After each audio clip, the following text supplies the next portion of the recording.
On the Brooklyn Bridge tonight, voices strong, knowledge tight. Thorough black talk in the air, changing minds, changing flair.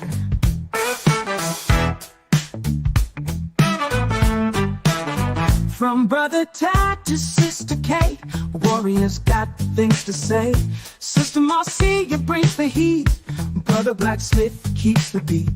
Revolutionary waves they fly underneath the open sky. Every word's a call to fight. Tune in, feel the ancestral light. Thursday nights, the world will see Black Power Media on the spree. Facebook, YouTube, all aligned, breaking free from every bind.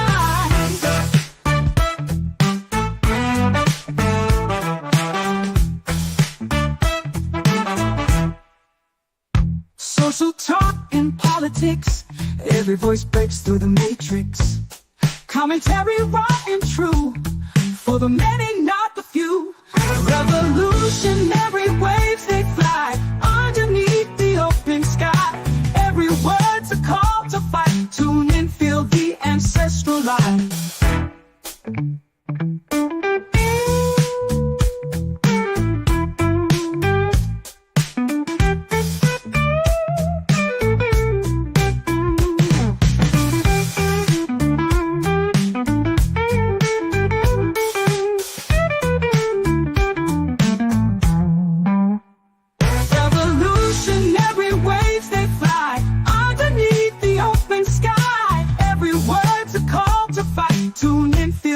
Ancestral line.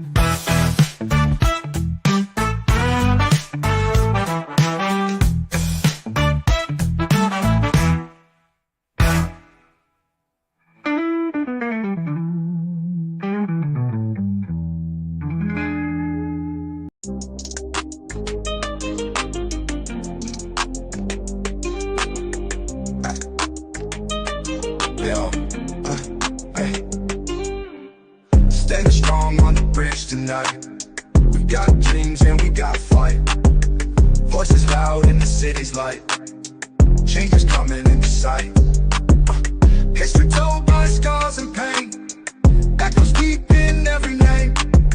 Legal truths we must reclaim. Through the storm and through the rain. Thorough black talk review. With Brother Tad, Sister K, Sister Marcia, Brother Blacksmith. Cut the check or no vote, yeah. Justice calls from open skies. Tears that fall, ain't no disguise. Marching forward, no surprise. Strength in hearts you can't downsize. Every voice a sweet refrain. In this fight we share the strain. Through the joy and through the pain, bound together like a chain. Thorough black talk review. With Brother Tad, Sister K, Sister Marcia, Brother Blacksmith. Cut the check or no vote, yeah.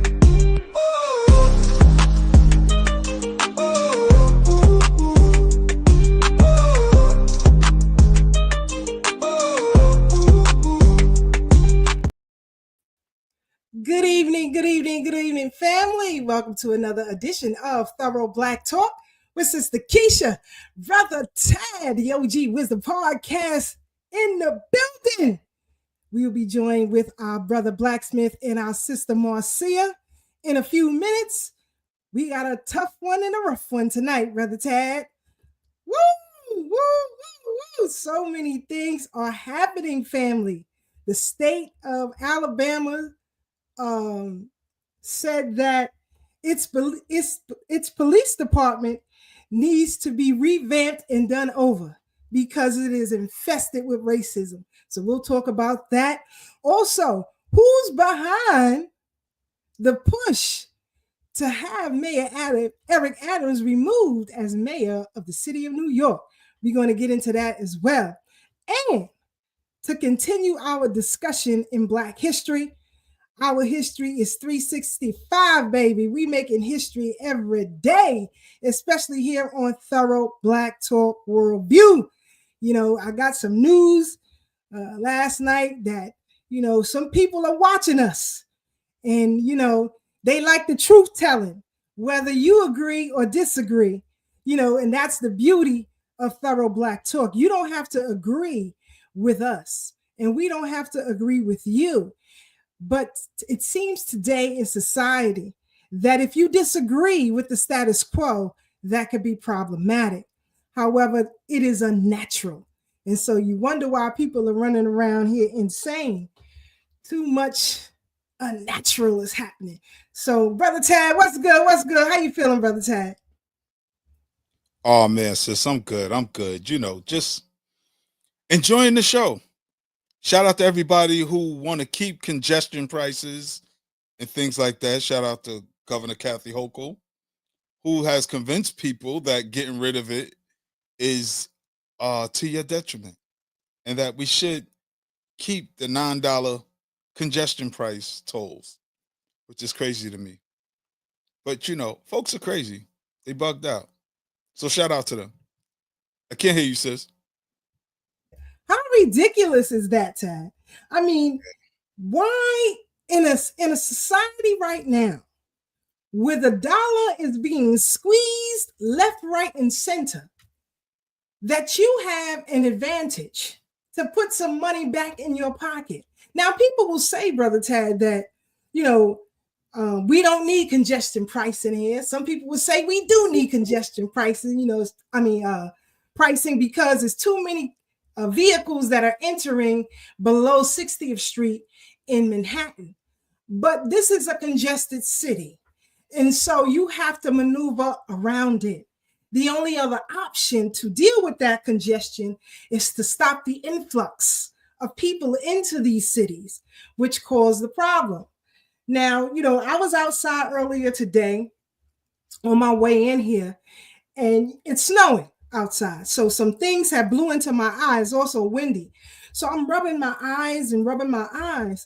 And so a sister passes me, and she said, "You all right?" And I said, "Yeah." I said, "It just blew into my eyes, the debris that was outside because they're doing some work on the street." So she says, "Yeah." She said, "I'll be glad when they finish, repairing the street, because it's been going on for too long, over a year." And this is the big squeeze play that a lot of contractors, along with city government, are playing on our tax dollars. There is so much intertwined when it comes to just congestion pricing and what it all entails and who's behind it. I mean, this idea goes back to Michael Bloomberg. This is his baby. But we see the forest for the trees. This is nothing but an elitist move. And so when you have what some people would call Donald Trump or President Trump, an elitist, saying he wants to put more money back in your pocket, that it is too much for the working man and woman, people are in an uproar. So I am not Democrat, I am not Republic, but I am truth. I am for sense, common sense. But it seems, Brother Tad, a lot of people who have lost their common sense. Your thoughts? It's what is it called? TDS, Trump deranged syndrome.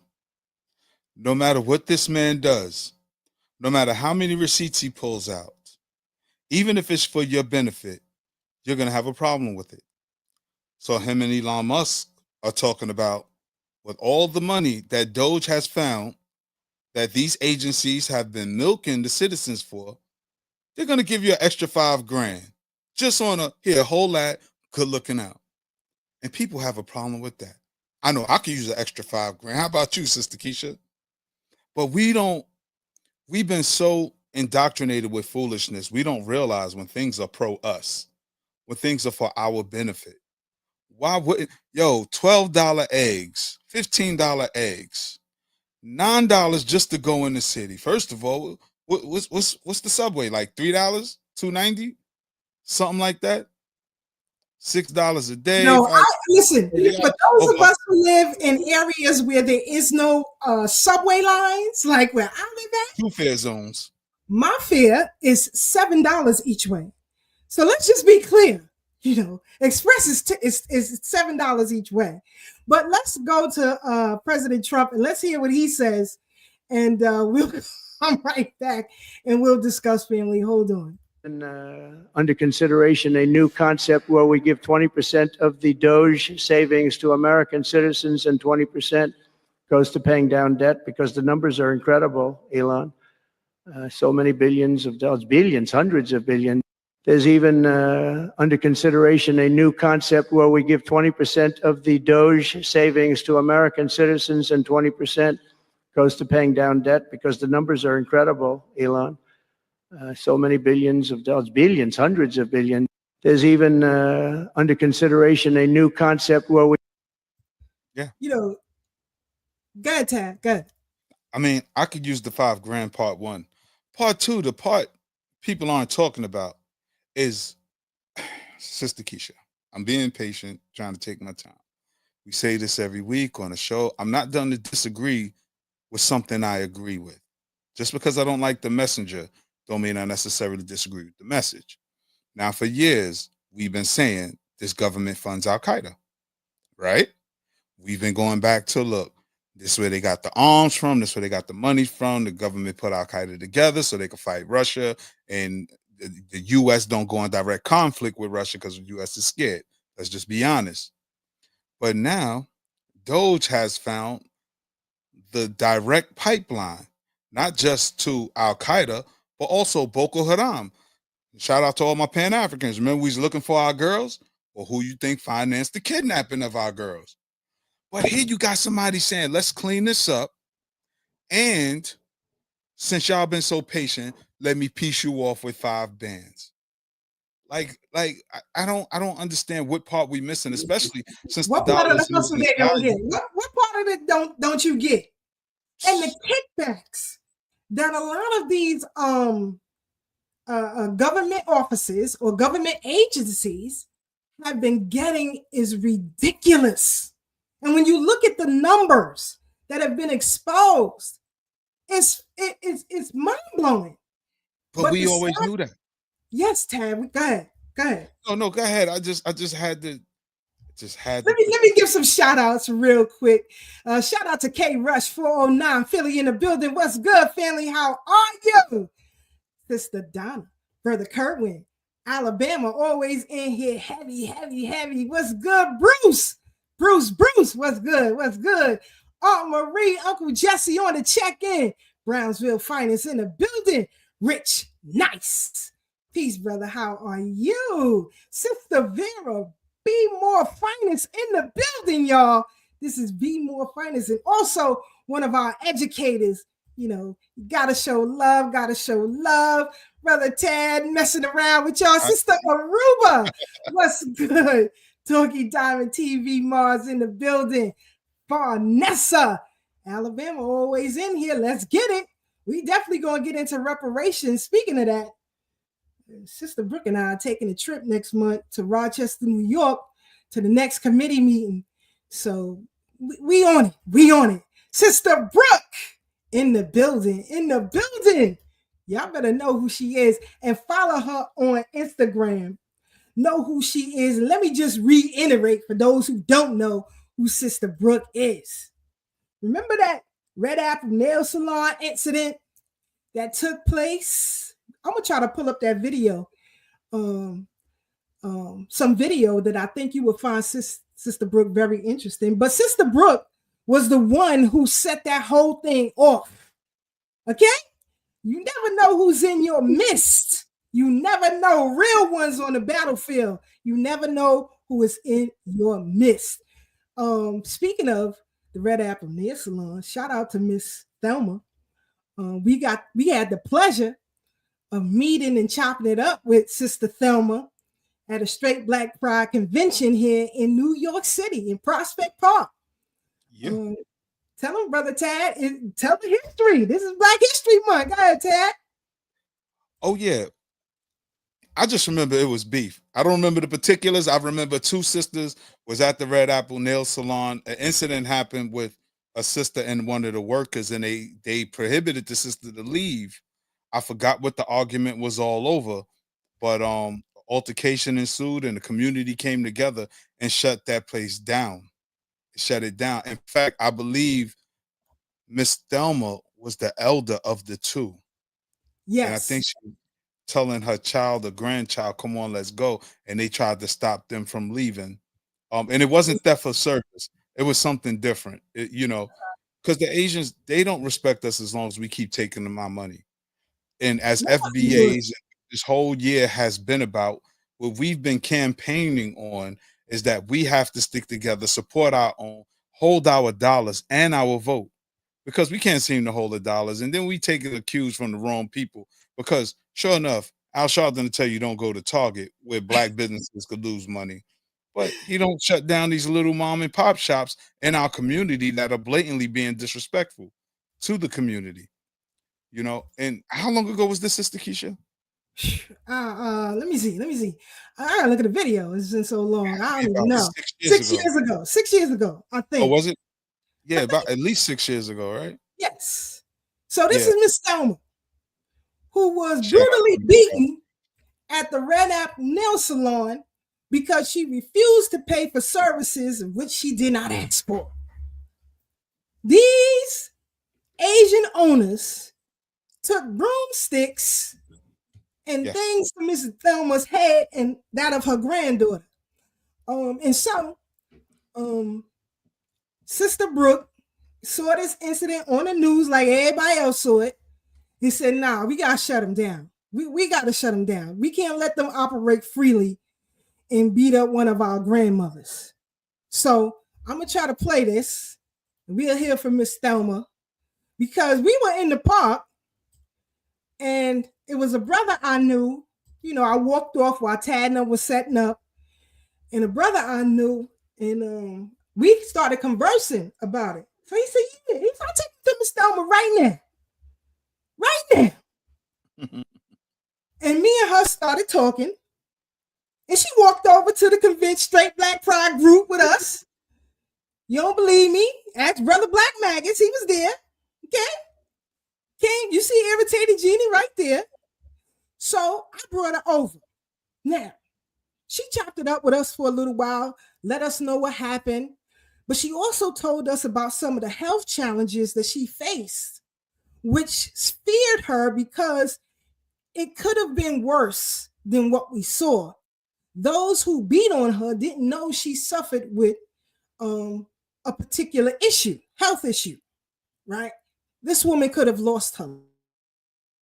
So again, kudos to Sister Brooke for shutting that down. But let's listen to Miss Thelma, and we'll come right back and we'll discuss. Brain aneurysm. You have an aneurysm? Yeah, I have a brain aneurysm. As a result of this? Or No, I have it. I have it for a while, but it's good.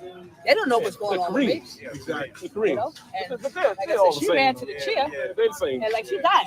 I'm like, look at this. The Asian? Yeah. I'm like, hold up. But now, since you've been in this community so long, you remember where there were more black businesses, right? Of course. And see, that's the part our people on miss. Park Place. My father had a barbershop full of Park black Place people. is Park Place, you watching that? Yeah, I'm right down the block of Foley, Washington. Yeah. And that's what I always tell people. I can remember, and I'm a little bit younger, but I remember when there were all black businesses up and down Washington. My father had a barbershop over there. Called it many black people everything. And it was all the black little huts. I call them the huts.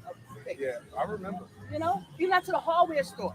Yeah. Everything. The restaurants. I remember the one The where the liquor store Thank you. was a soul food restaurant. Yes. My mother used to love to get the banana pudding. Yes. I used to live on St. You Mark's. can't get no collard greens and no fried chicken over there. No. And since when they could cook fried chicken better than black food? They can't. But see, this is what our people need to see. Because for some reason, they still got that Negro mentality that other folks' ice is colder and their sugar is sweet. Yes. And we have to start having confidence within ourselves again. And that's what we stand for. We want to let our folks know that you have to believe in yourself, because we do have a future. We're the parents of civilization. You're the mother of civilization. Our sons should be growing up to be warriors, not little sissies like we see right now. And everybody's saying it's okay. Because I have daughters. But if all the little boys got on skirts and dresses, who my daughter's supposed to marry? Where my grandchildren? Thank God I got 2 so far. I want more. But unfortunately, it's not enough that think like us. Because clearly you're in the right mind state. Because like you said, you were preparing for a Black Association event. So you were already active, already organizing, already have a vested interest in the future of your children. to get our business together as a black nation. That's what you see. My granddaughter is 21 years old. She's a supervisor at her job. She started the job at 6 months. So, shout out to Miss Thelma. You saw Brother Tad chopping it up with her. Just let me get Sister Marcia and Brother Black in here. You ready, Brother Black? I'll give you 5 minutes. I'll give you 5 minutes. He said 5. You want 5 minutes? Okay, 5 minutes. Sister Marcia. Peace, Black family. How's everybody doing on this Black-tastic, snowy New York day? That's what I'm saying. That's something blue all in my eyes. My eyes still itching. Oh. Well, the snow ain't real either. Everything. Mr. Anunnaki is not here to tell us about the. He coming up on the bridge. Dust particles that are coming out that are attacking us. It's all right. Shout out to OG Hot. What's good? What's good? Brooklyn in here heavy, y'all. Y'all better stop playing. Had to show it's only right we on the Brooklyn Bridge. Oh, of course. We got to represent the crew. Dr. Filet on the check-in. MWM. What's good? What's good? Please check out every Saturday evening on Blog Talk Radio Network. You got to check out New Day Liberation Radio. They be going in heavy. I'm telling you. But, Sister Marcia, do you remember that incident? The Red Apple Nail Salon? I do. Go ahead, sis. Go ahead. Talk about it. I do. And I was fortunate enough to speak to Sister Brooke, and she was recapping that most recently on during an outing. So it was really interesting to see action happening, right? When you see a problem, you're acting, you're not just politicking and not producing anything. And, unfortunately in our environment, we just like to chit chatter about the problems versus, being proactive and active and really standing for something. So shout out for Sister Brooke for being the lone soldier out there and then having folks come on after her because they saw her commitment and consistency. And those are things that our community lacks so much. And it's so great to see when people are really about being committed and being consistent for a great cause, as, celebrating, don't mess with my grandma. Even if she's not my grandma, she's my grandma, and more of us need to take those directions. Yeah. Right on, sis. Sister Keisha, what's funny? Because I said I had 2 grandchildren back then. Uh-oh. I had 8 grandchildren. How many? Say it again. How many? 8 grandchildren now. I'm adopting a few of them. I'm going to adopt a few of them because, sure, I need to be a grandma. Sure. We accepting all forms of payment. Just $ FDMG school. Not on Cash App. They shut us down over there. Too much. Woo! Too much. That's right. Give her flowers. That's right. Thank you, Brother Rich. Give her flowers. Definitely. Tomorrow's not promised to any of us. And, we look for something far-fetched and beyond. But history is continuous. History is made every day. And so it is very, very important that we tell our own story, because who's going to tell it? If we didn't introduce it here, who was going to talk about Sister Brooke? Go ahead. Show me where. Show me. You know what I mean? So we have to tell our story, how it's happening, why it's happening, who are the players on the ground, right? We look at figures. We are trained to look at figures, but not looking at the worker bees on the ground. That is very, very, very important. Like we mentioned here on this platform, when you look at Marcus Messiah Garvey, you look like the man, but you don't look at the movement. Who are the worker bees that brought those millions to the UNIA? And so we discussed some of those worker bees on this platform. You can check through our archives. But better yet, you can get a book. And it is on audio book too, I believe. It's called Set the World on Fire by Dr. Keisha M. Blaine. And she will show you through periodicals, written history, and memoir who all the players were in the UNIA.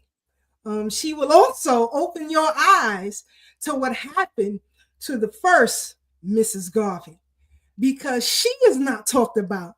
There would not be a UNIA if it were not for her. But nobody talks about her. And we here on Thorough Black Talk, the head of our name is Thorough. So we try to be thorough in our conversations and thorough in our research. You ready, Black? Brother Black Smith, we gonna welcome the Bronx and the Brooklyn Bridge. Yeah, you're not gonna show out there.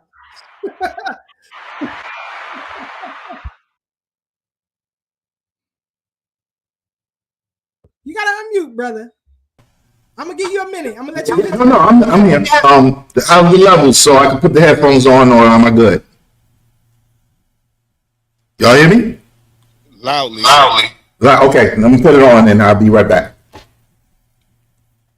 We gonna let him do that. We gonna let him do it. See? Yeah, echo. It's the Bronx. We gonna let him set up, and then we gonna give him a minute and bring him back in, because we should be getting a phone call in about a minute to try to continue our discussion we had. Well, hold on one quick second, please. Let me shout out Sister Aruba, who has 5. I'm adopting some of yours too, Sister Aruba. I'm an empty grandma, so grandma needs some little babies. Well, you go ahead, and when Pharaoh get on my nerves, I'm bringing them right to Queens. Matter of fact, we'll be in Queens. No, we won't. On the borderline of Queens. We'll be on the borderline of Queens. Next weekend. One of his little cousins have a birthday party at the bowling alley over there on Rockaway Boulevard. So okay, Jibs. We just had my grandson's birthday there, and yeah, that's a fun place. Yeah, so his little cousin Cassie is having her birthday party there next week, and she loves her Pharaoh. You hear me? So he got to show up. He got to pull up. But anyway, enough of that. So, Brother Black, you ready? Anunnaki on the bridge. What's good, Brother Black? How are you? Chilling. Happy to be here on this Black Toxic Thursday. Peace and love to the panel. Peace and love to the family out there, and all those who will listen in the near future. Why didn't give me my sign yet? What's up with that? Peace, Brother Black. I said we're gonna do something different today. I'm gonna see if we give you the floor, will you show your ass there? So you know what? I'm not even gonna antagonize him. Let's just see.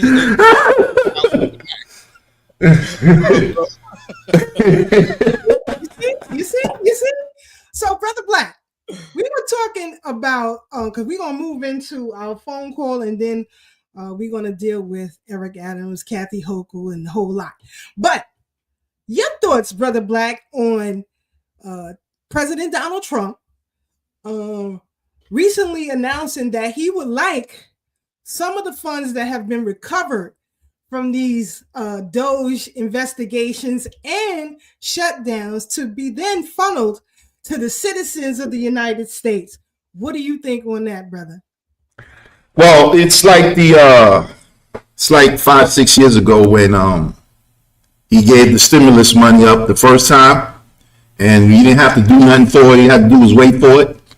So it's the same thing. People, too many people, when it comes to politics, the word is not emotional. The word is passionate. So they hate this man with a passion, and I'm going to tell them the same thing I told them last time. When you get that 5Gs, send it to me, being that you hate them. I've been supporting them. I've been saying the same stuff. I almost said another word that Tab would have probably flagged me for, but I ain't going to say that word. I've been saying all this for all the years I've been coming on here and before that. And, too many people are just gangster. They won't stop hating them. Like Tad said, he can do anything. He could save your mama, put her in the med bed, you're going to hate him still after that. Yeah. So with the money that was found, That might be the spark or the jump off for Nasara Jasara. I've been talking about this stuff for years now. So anybody who tune in every week or watch the playbacks been hearing me say all this. We gonna get some cake soon.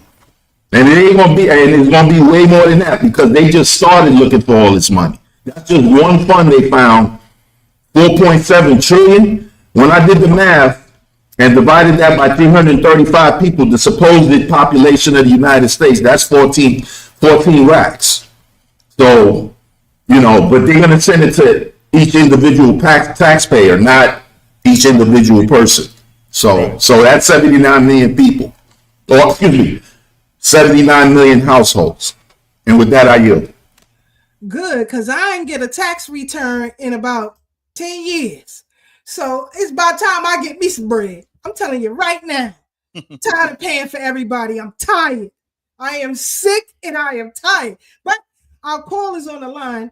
So last week, we were talking about the Freedom Retreat for Boys and Girls, right, in upstate New York, and the racism that some of these children faced while they were up there. Also, we talked about the bond that these young people have today. They started out as, you know, children at the retreat. Now they are all adults. Some of them are parents in their own right, but a uniqueness happened at the Freedom Retreat for Boys and Girls. So I want you all to hear for the person who was actually there. One of the things that happened, and I mentioned, was that sorry, family. Oh, sorry, hold on, family. Let me mute this. But anyway, so there was a uniqueness, if you will, that happened. These children had to rely on one another because of the circumstances that they were in, but also the situation we put them in, right? We took children from around the world, mainly in the inner cities, and took them to upstate New York for a 2-week stay in Cohasset, New York, at the old Peg Leg Bates Ranch. Peg Leg Bates was a famous dancer. You guys can look it up on your own time, but he opened this ranch in upstate New York for a lot of celebrities who could not find hotel accommodations when they came to New York to perform. And so you had the likes of Sammy Davis Jr., Lena Horne, Duke Ellington. So many people have stayed at the Peg Leg Bates Ranch in Cohasset, New York. And so we had the privilege of leasing that property for over 25 years in upstate New York. Peg Leg Bates had sold it to a Black woman from Barbados who maintained the property and allowed us to have the Freedom Retreat for Boys and Girls there. This was a Black financed, Black educated, Black secured Freedom Retreat for children. Children came upstate New York. They had mathematics classes. I can't wait to talk to Brother Akil, who had to reschedule. He will be with us next week. But mathematics, you're talking about Egyptian mathematics. You're talking about criminal law. You're talking about history, computer science, agricultural science. So many courses were offered to these children in upstate New York. One of the parameters that we set was there was no technology allowed except for minimal use of what we had in our classrooms. So you had children who were used to cell phones and laptops and gaming systems who could not have access for 2 weeks. The first 2 nights were always difficult because literally children went through a withdrawal from technology. The same reactions you would see of a heroin addict or any other dope fiend to have these devices removed from them. They could not even use the telephone. There was one telephone in the nurse's station. And shout out to Sister Veronica. She was the retreat's nurse at one point. Yes. Sister Pat says there was little conversation. It wasn't much, but it was a country club. Anyway, staying on topic, these children also went through rigorous health programs, exercise programs. There were biking classes, there were boxing classes, so on and so forth, horseback riding, so much had went on. But even in 2013, 2012, 2015, these children face severe racism in upstate New York. So I decided to have one of the former retreaters call in and give her perspective on what took place, what happened, and talk about the bond that these children have today. So, Lee, can you hear us? Lee, can you hear me? All right, Aaliyah, Lee? Yeah, hello? Okay. Can y'all hear her, Tad? All right. So tell us about your time at the Freedom Retreat when you first went. And then I want you to tell them about why you were adamant about returning every summer. So tell us about what it was like for you when you first went. Well, when I first started, I honestly didn't want to go. I was like crying. I didn't want to go, to somewhere I wasn't used to, meeting new people. I was really shy as a child. But once we touched down and we started meeting everybody and I started to talk to certain other Freedom Retreaters, I just immediately felt a sense of comfort. I made friends for a lifetime, people who I speak to still on a daily basis. Yeah, it was an amazing experience, a learning experience, and new friends to have for eternity. What was it like, first of all, to be surrounded by only Black people? That's number one. But what was it like for you to be taken out of the city and put into rural New York? What was that experience like? I mean, it's not like the city. So what was that experience like for you? Well, the experience leaving New York not leaving New York City and going to Cohasset, New York, it was like, I don't know, for me, it was really like a culture shock because it's like, you're away from all the loud noises, you get the fresh air and everything like that. But you also do get the rednecks that were out there as well. Tell us about, I want because you went there, the rednecks. Now, one of the outings that we took you guys on was to the county fair, right? Mm-hmm. Now, I told the people last week that the county fair is kind of like Coney Island, right? But just like Coney Island, you got little, right? You got little bars and stuff around there. So tell the people what you witnessed when you were walking around with your friends at the fairground. What were the white people doing up there? Well, they are bold, very bold. You won't think we was in Alabama or something like that, but it's upstate New York. When we walked onto the premises, it's a lot of us, a lot of Black kids. They'll say out loud, the little ends are here. Look at the little ends is here, and something like that.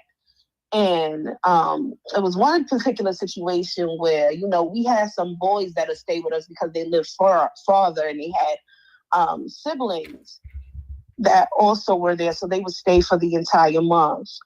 Them being little boys, they're not worried about like color. They just looking at girls, So it was these two white girls that were like following us around and coming with us everywhere with the two boys that we were with. And the two boys went into the bathroom they're, not paying attention. A whole squad of white people, white men went in after them. Wow. When they came out of the bathroom, they were all shooken up and everything like that. They were basically telling them that they were trying to press them in the bathroom. So that's when we had to send Brother Blake and Dudley up in there. But we're not going to talk about that. We're not going to talk about that on here. We're not going to talk about that. So tell people, what was your experience when y'all went to the pool?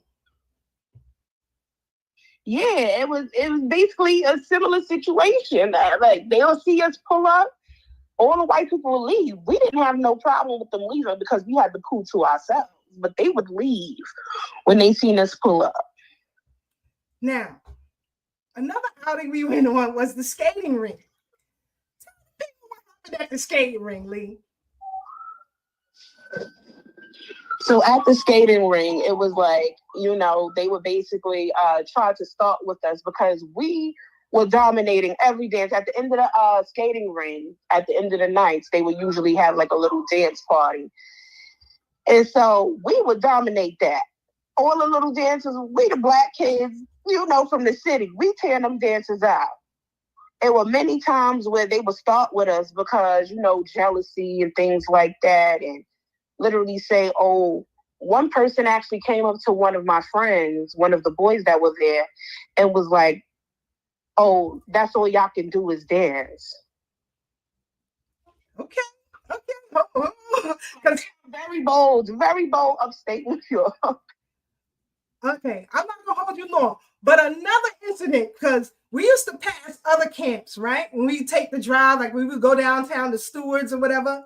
So we would pass other campgrounds. You had the little Curlies. Y'all know who I'm talking about when I say the Curlies. Right? They had a camp up there too. Now, tell me how they were training up there, Lee. We could hear them shooting at nighttime. And in the morning runs, we could hear gunshots coming from their campground. Okay, so y'all heard that. Y'all heard all of that. Right? So before we move on to the next question, because I got Brother Tad, Sister Marcia, any questions for Lee? No, I don't have any right now. I'm just Marcia? listening. So when you heard the shootings and all of those things in the evening, in the morning, or during that time, how did you all feel? What was the feeling going on with y'all? So we was that. Don't get me wrong. We were nervous. We were all nervous with children, and we hearing gunshots early in the morning because we would get up like a good 5:30 to do our early workout. And we'll hear gunshots. It's in the woods. So, of course, we were nervous, but we still felt protected because we were always with somebody at the camp. Security was on deck. Exactly what was going on. So we knew, how to move in those type of situations. And let me just be clear.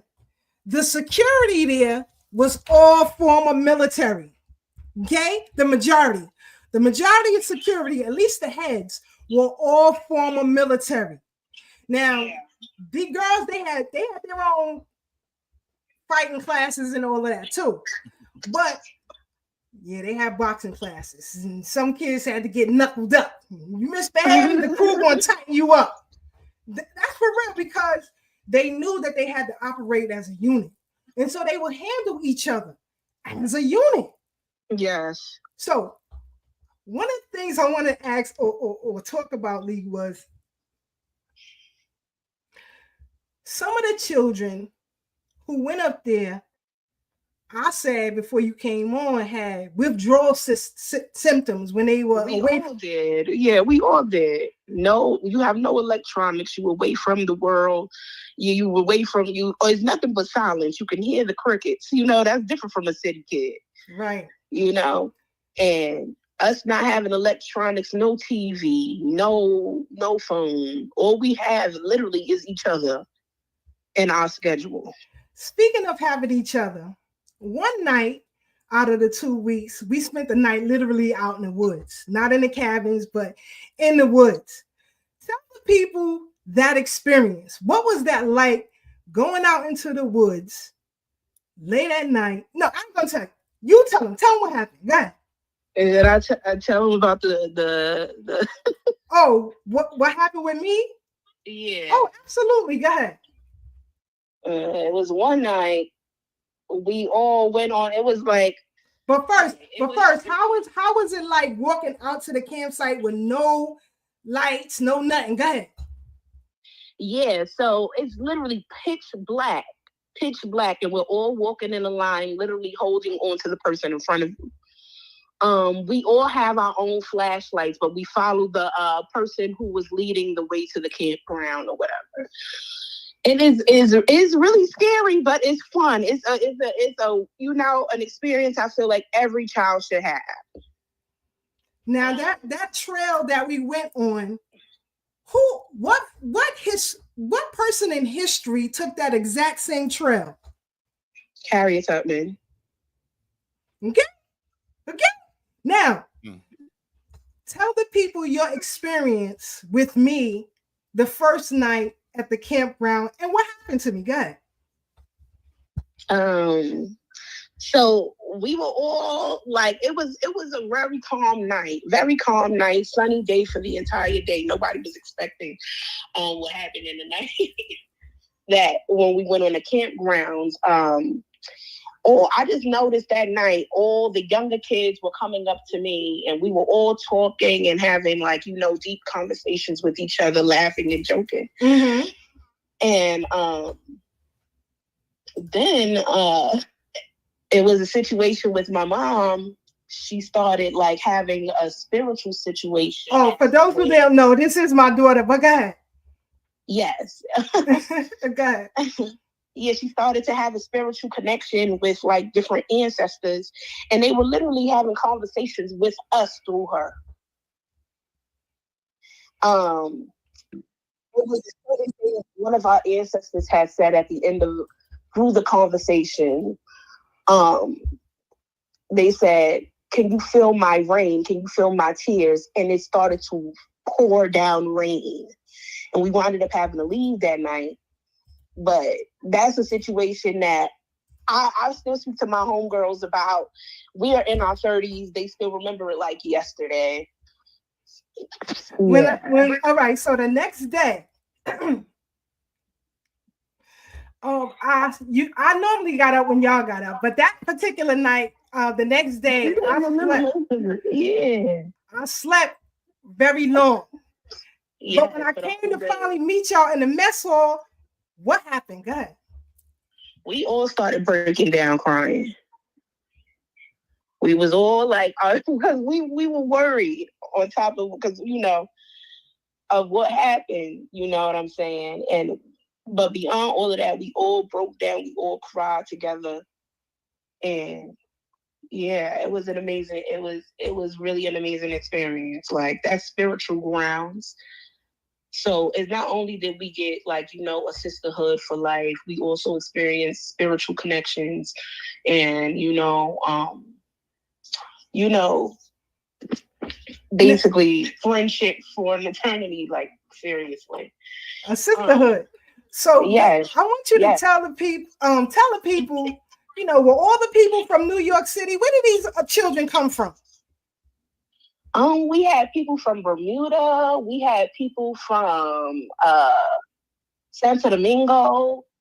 We had people from Africa, Barbados, all over, not just in the U.S., not just from New York. We had people in South Carolina come. We had people from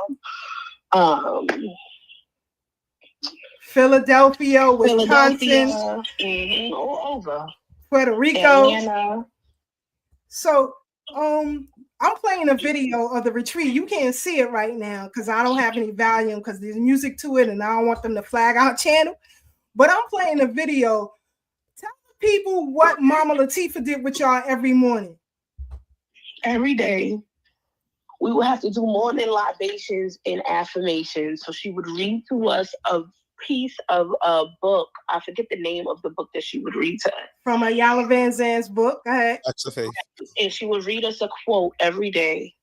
And then we would do libations to the ancestors. And then we would start our day.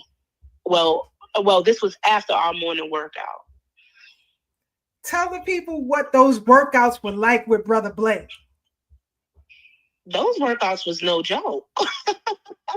Military style, okay? We running in the woods for at least a good 2 miles in the morning. And then we would do a workout, then run back for the next 2 miles. And it didn't seem as long, like we would be out there for like a good hour and a half, but it didn't feel like that. Because we were having fun. All right, I'm not going to keep you any long. I'm not going to keep you too long, Lee, but do you wish that today that we have freedom retreats in every city and every state in this country? Absolutely. I feel like certain things that I learned there, I take with me in my everyday life. It teaches you how to be comfortable around anybody from any walk of life. It teaches you to respect people from different walks of life. And it also teaches you a sense of, maturity and responsibility. When you're out there by in a whole different setting, in the woods, and you in a cabin with one roommate, the toilets could break down and things like that. As a preteen or younger than that, you probably wouldn't know what to do in those types of situations or how to have survival instincts. But that's certain things that we learned out there. And again, I have a sisterhood I say that 100 times. I got sisters for forever, for an eternity. I feel like every Black child should experience the Freedom Retreat in some type of way, shape, or form. I feel like that was something that they definitely need to bring back. Everybody was crushed when we found out that it was over, too. Hold on. Hold on. When the 2 weeks were up and we brought the bus back to Brooklyn, what happened? We were crying. We all crying. We didn't want to leave. Nobody wanted to leave. We wanted to stay every time. Now the classes was tough, especially automatics law class. Tell them what it was like.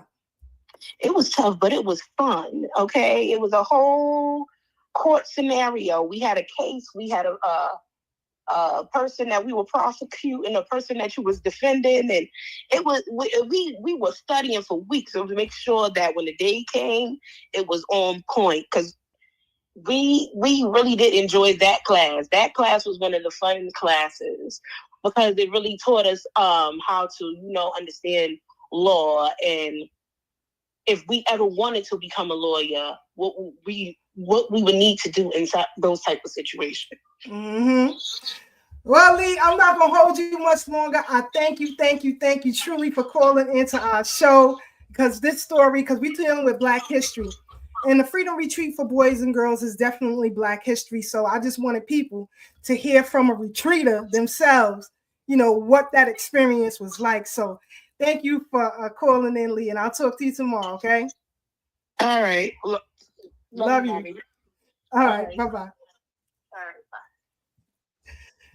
Woo! So again, family, this is an experience that I wish all of our children can have, especially in the times that we are living in.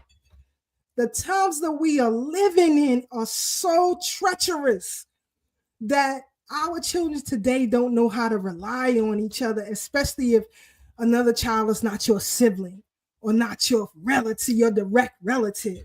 Like she said, this is an experience and a sisterhood that they have still to this day.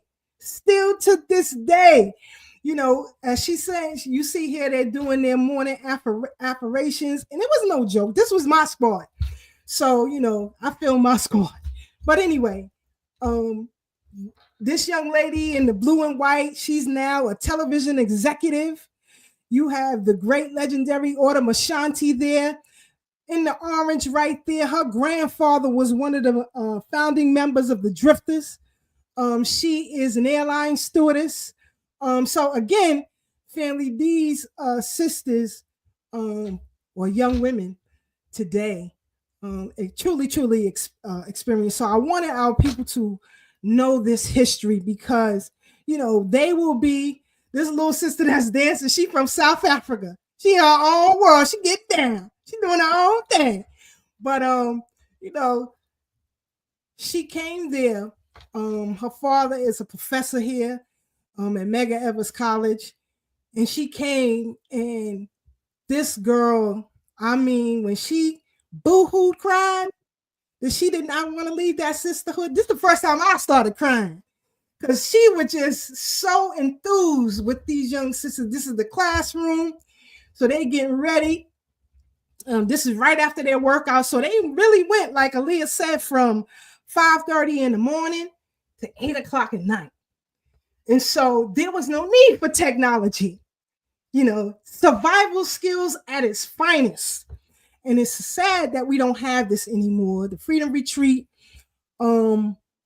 lost its foundation. The property was destroyed during Hurricane Sandy. In fact, the proprietor lost life. Miss Doreen was decapitated by a branch. And it's really, really a tragic situation. This is Sister Marcia Breakneck. They went through the hard one. Brother Blake was not playing with them. So, and they did it. Everybody, we never lost nobody. And there is a river on the other side, and they enjoyed themselves. But again, here you have a sister from South Africa. The taller one is from Wisconsin. Brothers went to West Point. It was a serious program. So that is my dream, to one day reestablish a freedom retreat for boys and girls, not just here in New York, but in every state. In order for us to do that, we have to grow up politically, because to run something like this, Black-led, Black finance, all of the educators. When I say educators, I'm talking about Professor Kaba. I'm talking about Dr. Leonard Jeffries. I'm talking about Anthony Browder. I'm talking about the legends who came in to teach our children. It was profound. So again, did I say Stokely Carmichael? Not Stokely Carmichael. Steve Coakley. My bad, brother Steve Coakley. Pryor. But this is a champion, double Dutch champion from upstate New York, who came in to teach double Dutch with the girls. And again, this was a community effort. Nobody had an ego on the table. Today, it's too many egos on the table. We didn't wait 20-something years, Umar, to establish a freedom retreat for boys and girls. It didn't take 20 years. It didn't take 10 years of consistent donations. In fact, we operate on a shoestring budget, a hope and a prayer. Nobody was paid. We couldn't afford it. You had to pay the rent for the property. You got to pay for the diets of these children. Some of them were vegetarians. Some of them were pescatarians. We had every different diet to satisfy these children. So they didn't want for anything, so that we had their undivided attention. We had the Marines come in. We had the Army come in. We had the Air Force there to educate these people. People who, when you look at military experience, were the best in their field. When you talk about celebrities giving behind the scenes, I'm talking about Tashina Arnold. I'm talking about Mary J. Blige. I'm talking about the Michael Jackson. I'm talking about the Prince. Behind the scenes, y'all don't know. Some of these that you see on platforms today came out to help raise money for the Freedom Retreat. I'm talking about Professor Griff.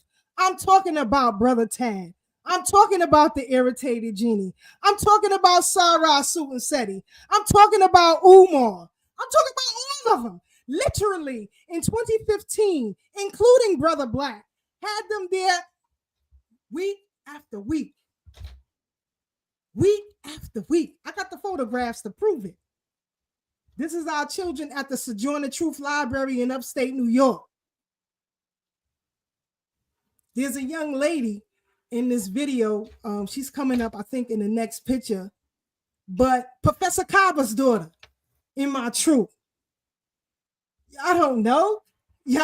So again, I wanted to expound on that history because it's very, very important that we tell our own story, and we have to get things like that reestablished. So when I hear people say they don't want that money, I know what to do with it. If you don't, I know what to do with it. God damn it. Keep your mouth closed. Sometimes we are our worst enemies. So, moving right along, because I know Brother Knowledge Born is coming in a minute. Eric Adams, there are calls for him to step down, step aside, and move along. He's a tool and he's being used. Any black politician, doesn't matter the party. You are a tool. You are a tool.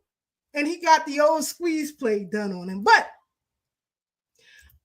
do you know who was behind it? Who was behind it? Who was behind the move to pressure Kathy Hochul to get Eric Adams removed? Last week we talked about Andrew Cuomo meeting at Junior's restaurant with a group of black preachers. See, this is the old squeeze play that he did with Governor Patterson. Y'all don't think he got a hand behind it, but he does. But he's not alone. He's not alone. What about the 50 rabbis? Okay? What about the hats who employ mayor and governor to oppose mass deportations? Why? Because they're using that cheap labor. Yes. See who's using the cheap labor? And you wonder why your president got to come and dismantle programs? Money has been funneled wide and deep in this city and in this country to our detriment. This is problematic. Illegals are problematic for foundational Black Americans, for Black citizens in general. This is problematic. So, Brother Tad, your thoughts on these 50 rabbis? On them? on the governor? It's a family program. I'm a behave. But of course, I mean, you laid it out. These are the people that are profiting from the cheap labor. Not only that, but they're also getting the kickbacks. So I'm quite sure they probably own some of the hotels that these people are being housed in, as well as some of these illegal apartments that these people are cramping up in, and they're getting this money, because what a lot of people don't know is the government is giving them welfare. Not many are getting food stamps, and the ones who are getting food stamps is because they get refugee status. Now, if you get refugee status, right, you say, yo, I'm fleeing the country, I'm a refugee, that qualifies you for federal grants, which food stamps is part of the federal program. So if you are an immigrant and you apply for refugee status and they grant it to you, you also get food stamps. But if you don't have a status, if it's called PRUCOL, protected rule under the color of law. Yeah, protective rule or protective right under the color of law. PRUCOL. You still get cash assistance.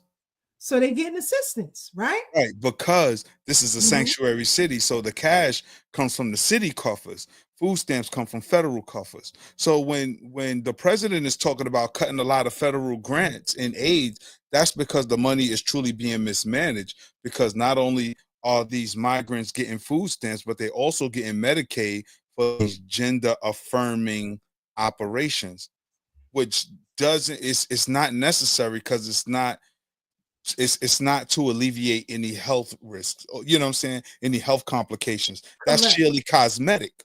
So you're Correct. taking the government's money for cosmetic surgery, which is nasty work.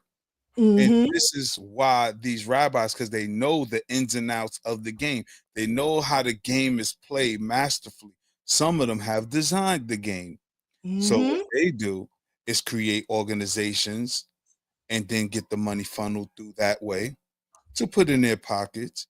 Well, it's just money hand over fist. I always ask people, like, yo, who got to stay on Billionaires Row? In this audience, on this panel, who got to stay on Billionaires Row?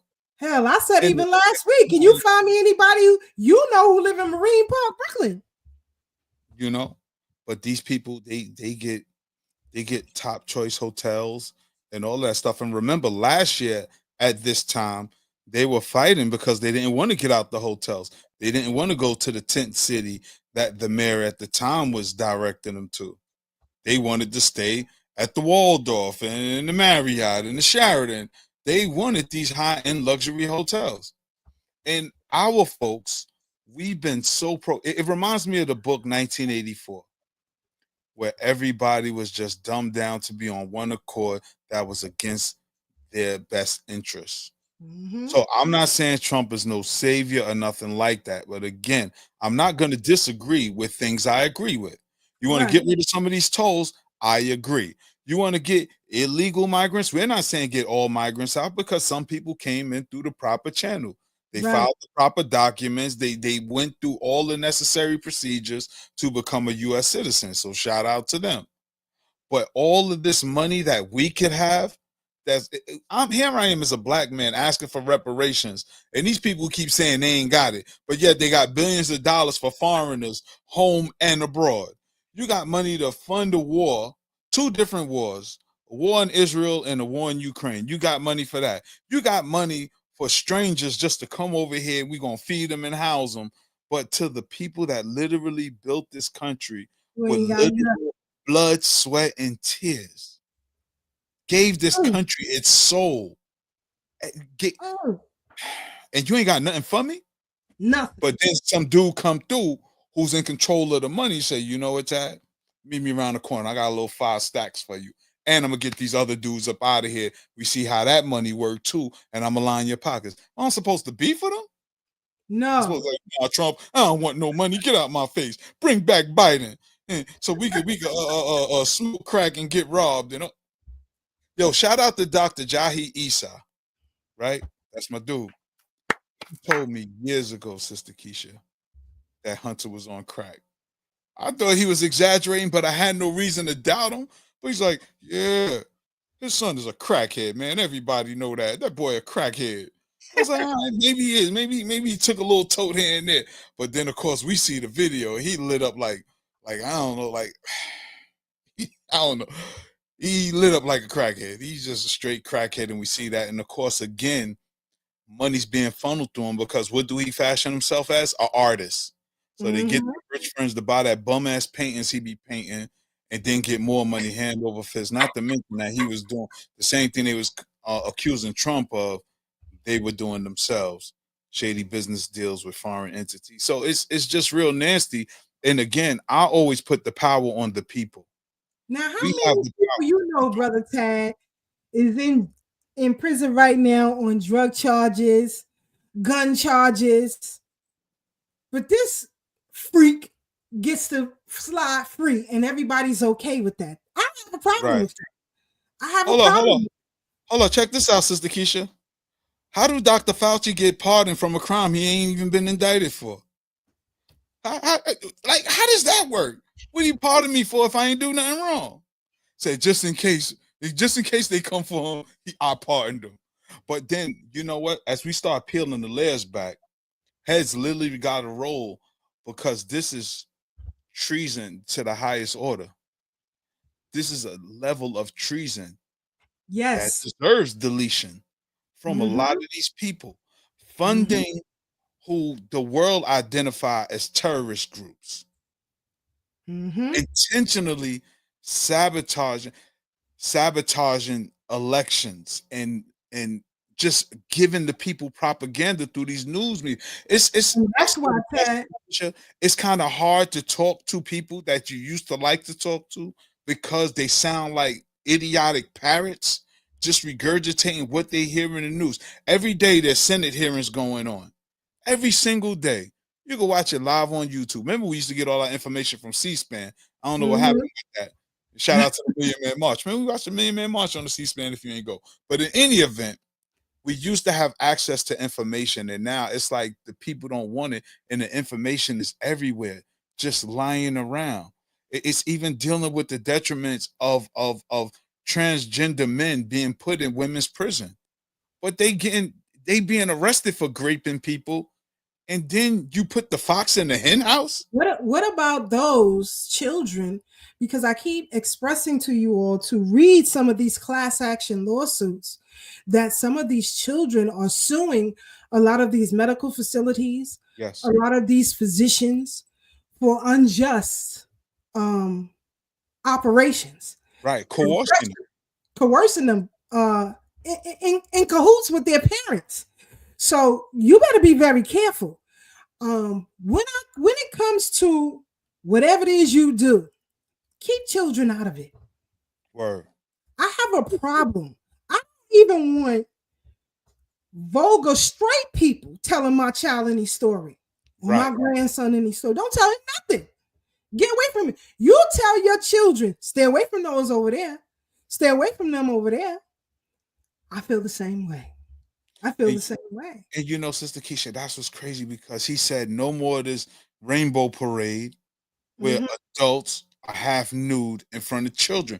We're going to stop that. No more of these confused. You can't walk down the street butt naked. This is crazy. Yeah. But if I did it, I'm going to jail.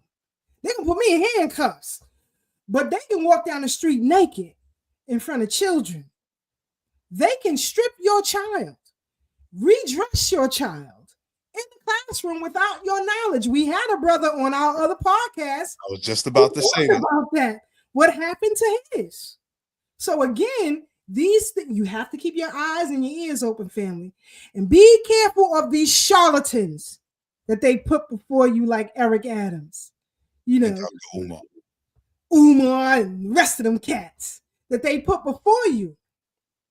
On a serious tip, like Tad said, who drug up Al Sharpton?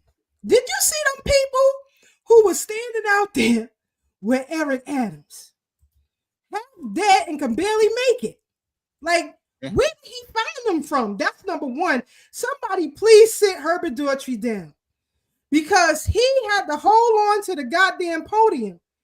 It's dead. We are done. People are done with the fakers and the charlatans. We don't want it anymore. Every last person in this photo is a faker and a charlatan. Every last one of them. Every last one of them. One day I'm going to do an expose on Herbert Daughtry. Oh, Lord. One day I'm going to do an expose. I watched the playback. I like Herbert Daughtry. He's a very nice person. He is. Hey, Tad, you triggering Sister Mama. Cut it out. I'm triggering Sister Mama.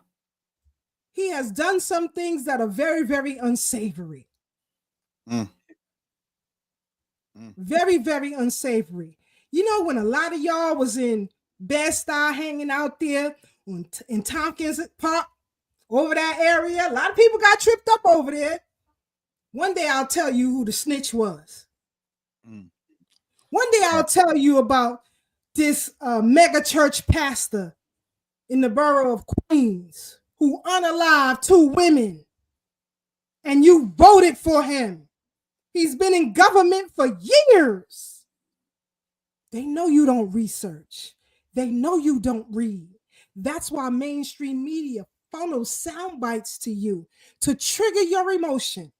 When you trigger emotion, you alleviate yourself of accepting responsibility of fact.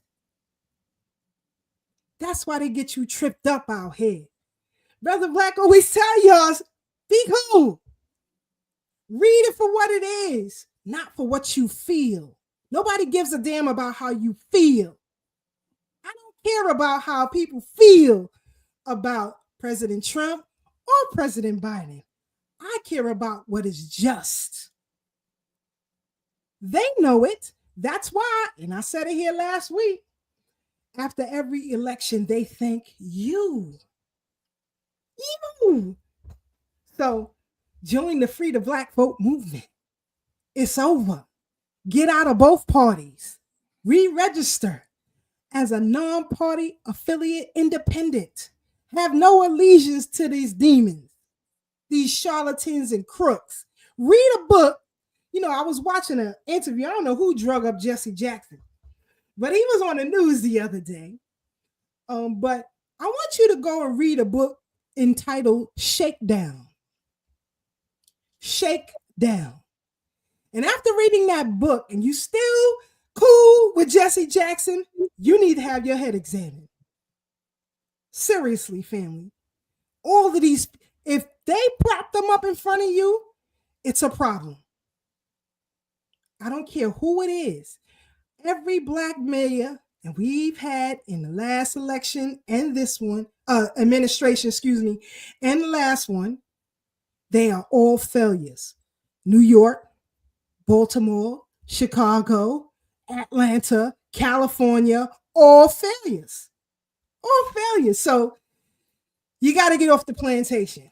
You got to get off the plantation. You can never win when you playing dirty. Brother Maddox used to say, you can never win when you playing dirty. And these people play dirty.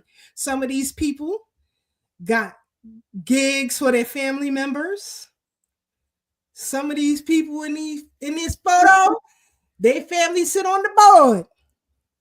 Okay, the Barclays and everywhere else. Y'all don't know. They're getting favors and money off your back. Stop messing with the charlatans. Going back to Black Lives Matter. That bastard of an organization. You know, Brother Tad can tell you the history of Darren King Seals, King D. Seals, and what he told them the dangers of Black Lives Matter was. But I won't say, I let Brother Tad tell you. Go ahead, Brother Tad. What did a real one, a real freedom fighter, warn the people about these fake ones and what they were going to do? Go ahead, Brother Tad. Well, he let it be known. For those who don't know, Darren King D. Seals, and rest in peace to him, because he was deleted by the police as well down in Ferguson, Missouri, not far from St. Louis. That's where we met him. He was definitely a supporter of the straight black pride movement. And we had an event down in St. Louis and he came through and we met him and we had a nice conversation with him. Now, for those who don't remember, I forget what year it was, maybe it was 2013 that Mike Brown was deleted by a police officer. And at first they tried to cover it up. But what was happening at the time is this was on the heels of Trayvon Martin, because it just happened to Trayvon Martin less than a year ago. Trayvon was deleted. Then Mike Brown was deleted. And it sent Ferguson in an uproar because people were already upset about what happened to Trayvon Martin.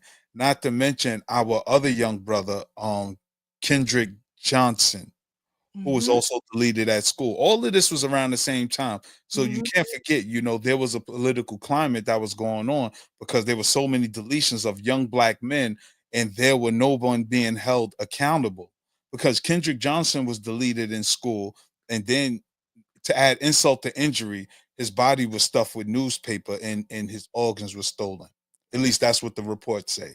Then around that same time, you had the deletion of our young brother Trayvon Martin. And then Mike Brown happened and Ferguson was tired of it. So it went in the uproar. Darren King D. Seals was a close friend to Mike Brown family, Big Mike, which was Mike Brown's father's name, and Mike Brown's mother. And Darren King D. Seals, he organized down in Ferguson, Missouri. And the police were very aggressive, to say the least. Something that people don't talk about is one of the witnesses to the Mike Brown deletion was also deleted about a week or two after, allegedly by the police. So Ferguson had their uproars, but people were coming from out of town. Black Lives Matter was actually just a slogan. And once it got catchy, they patented it or something. They just went and registered it so that they could get paid. Because if people could remember, when the uprising was happening down in Ferguson, a lot of the residents kept saying, these people are not from here. These people are not from here. This is not us. Because the people would riot, bomb stuff, burn stuff down, and then they would just go back to their respective homes where the residents of Ferguson still had to deal with that, still had to deal with the police aggression. But then, of course, it gained national attention. So people started digging in their pockets. And as soon as people started digging in their pockets, these organizations, particularly Black Lives Matters and other ministers from other churches that had some level of political influence. They jumped the line and started grabbing them checks. A lot of people in Ferguson didn't get any money. They didn't get any money at all. But the people, these bootleg ministers, in fact, they chased Jesse Jackson out of Ferguson. I think Jesse Jackson and Al Sharpton, because the Al Sharpton, Jesse Jackson, and Jamal Bryant. Right. They kept telling them, we don't want y'all down here. We do not want y'all down here. So other ministers slipped through the back door, got them checks, they left. None of that money that was dished out to help Ferguson residents went to Ferguson. In fact, it went to Black Lives Matter. And we all, fast forward, we all seen how that ended. They got millions and millions of dollars, supposed to be a revolutionary freedom fighting group for the Black community. But we used to always encourage people. When we was in Straight Black Pride, we kept telling people, just go to their website. This is created by a couple of lesbians that just want to eliminate Black men. Like, you really had to read their mission statement and everything. Had nothing to do with Black people, had more to do with people's sexuality. And then Darren Seals kept doing the work in the community, though. And I'll never forget, a couple of days before he was deleted, he was on live and he was having issues with the police. They were harassing him and he would go live. And we were just like, brother, get away from them folks. Boom, boom, boom. Next thing you know, he was deleted. His car was burnt. They didn't tape off the crime scene or anything. It was just horrible. But this was the history of what the police did down in Ferguson. If I get an opportunity, I'll try to bring up one of the videos. But to add insult to injury, because him and our brother Irritated Genie did have a good relationship, right? He said, if anything ever happens to me, please do not let Black Lives Matter speak for me. He said that. He said, I'm not down with them. I don't represent with them. I don't rock with them. Mm-hmm. Sure enough, after his deletion, who you think they were talking to on CNN? But Black Lives Matter. And okay, you know what, Sister Keisha? I'm going to see if I can find that real quick. All right? All right. I'll be right back. Now, Can I ask a quick question, Sister Keisha? Sure. Was that the brother that came and spoke at UAM soon after the disaster? Okay, it wasn't him. I remember a brother came from St. Louis that represented that movement at that time. Right. He was also talking about the dangers of Black Lives Matter and how they were using people. But anyway, as we continue to seek reparations in this country, I'm going to let Brother Tab pull that up. But as we continue to seek reparations in this country, we have a long-standing history with white supremacy in this government. Doesn't matter the party. We've always had a problem. And here's a young man that came through the archives talking about the manipulation. This is a 1968 interview of a Vietnam veteran, Ahmed Lawrence. And he talks passionately about inequalities here in America, especially foundational Black Americans and what we face here, because we have a unique set of circumstances set apart from everyone else. And it seems that everyone else continues to love to grandfather the claws themselves onto our suffering. And so we have to stop that from happening. But I just want to give you a clip and we'll come right back. Hold on. Tell us that it is manly to keep your word. All right. If you are a man, you keep your word. And now all that the Black people in this country are demanding, and even the Black people in the whole world are demanding, is that you keep your word. You told us we were free. Well, then show us that we're free. You told us that there is justice, equality for all in this country. Well, then stick to your word and let us see the justice and equality for all. Or else admit to us that you're not a man. You're a worm. You're afraid of us. You're afraid to give us equal stand. You're afraid that if you give us equal ground, that we will match you and we will override you. And if that's what you're afraid of us, then tell us that just what you're afraid of. But don't keep hiding it from us and holding this up to us. And every time we ask you for something, you give us a little bit of something. And it's all tokenism. We don't want tokenism. And there are most black men in this world that don't want charity. And yet still every time we ask you for something, you give us a little piece, a little piece. You're playing games with us. We're not children. We're big men. I've seen my father have to put up with all kinds of stuff. He was a big man. He raised a family. He went down south, and he had to go around to the back door with his wife. We're not asking for anything. We're not asking for any favors. All we want is what's ours.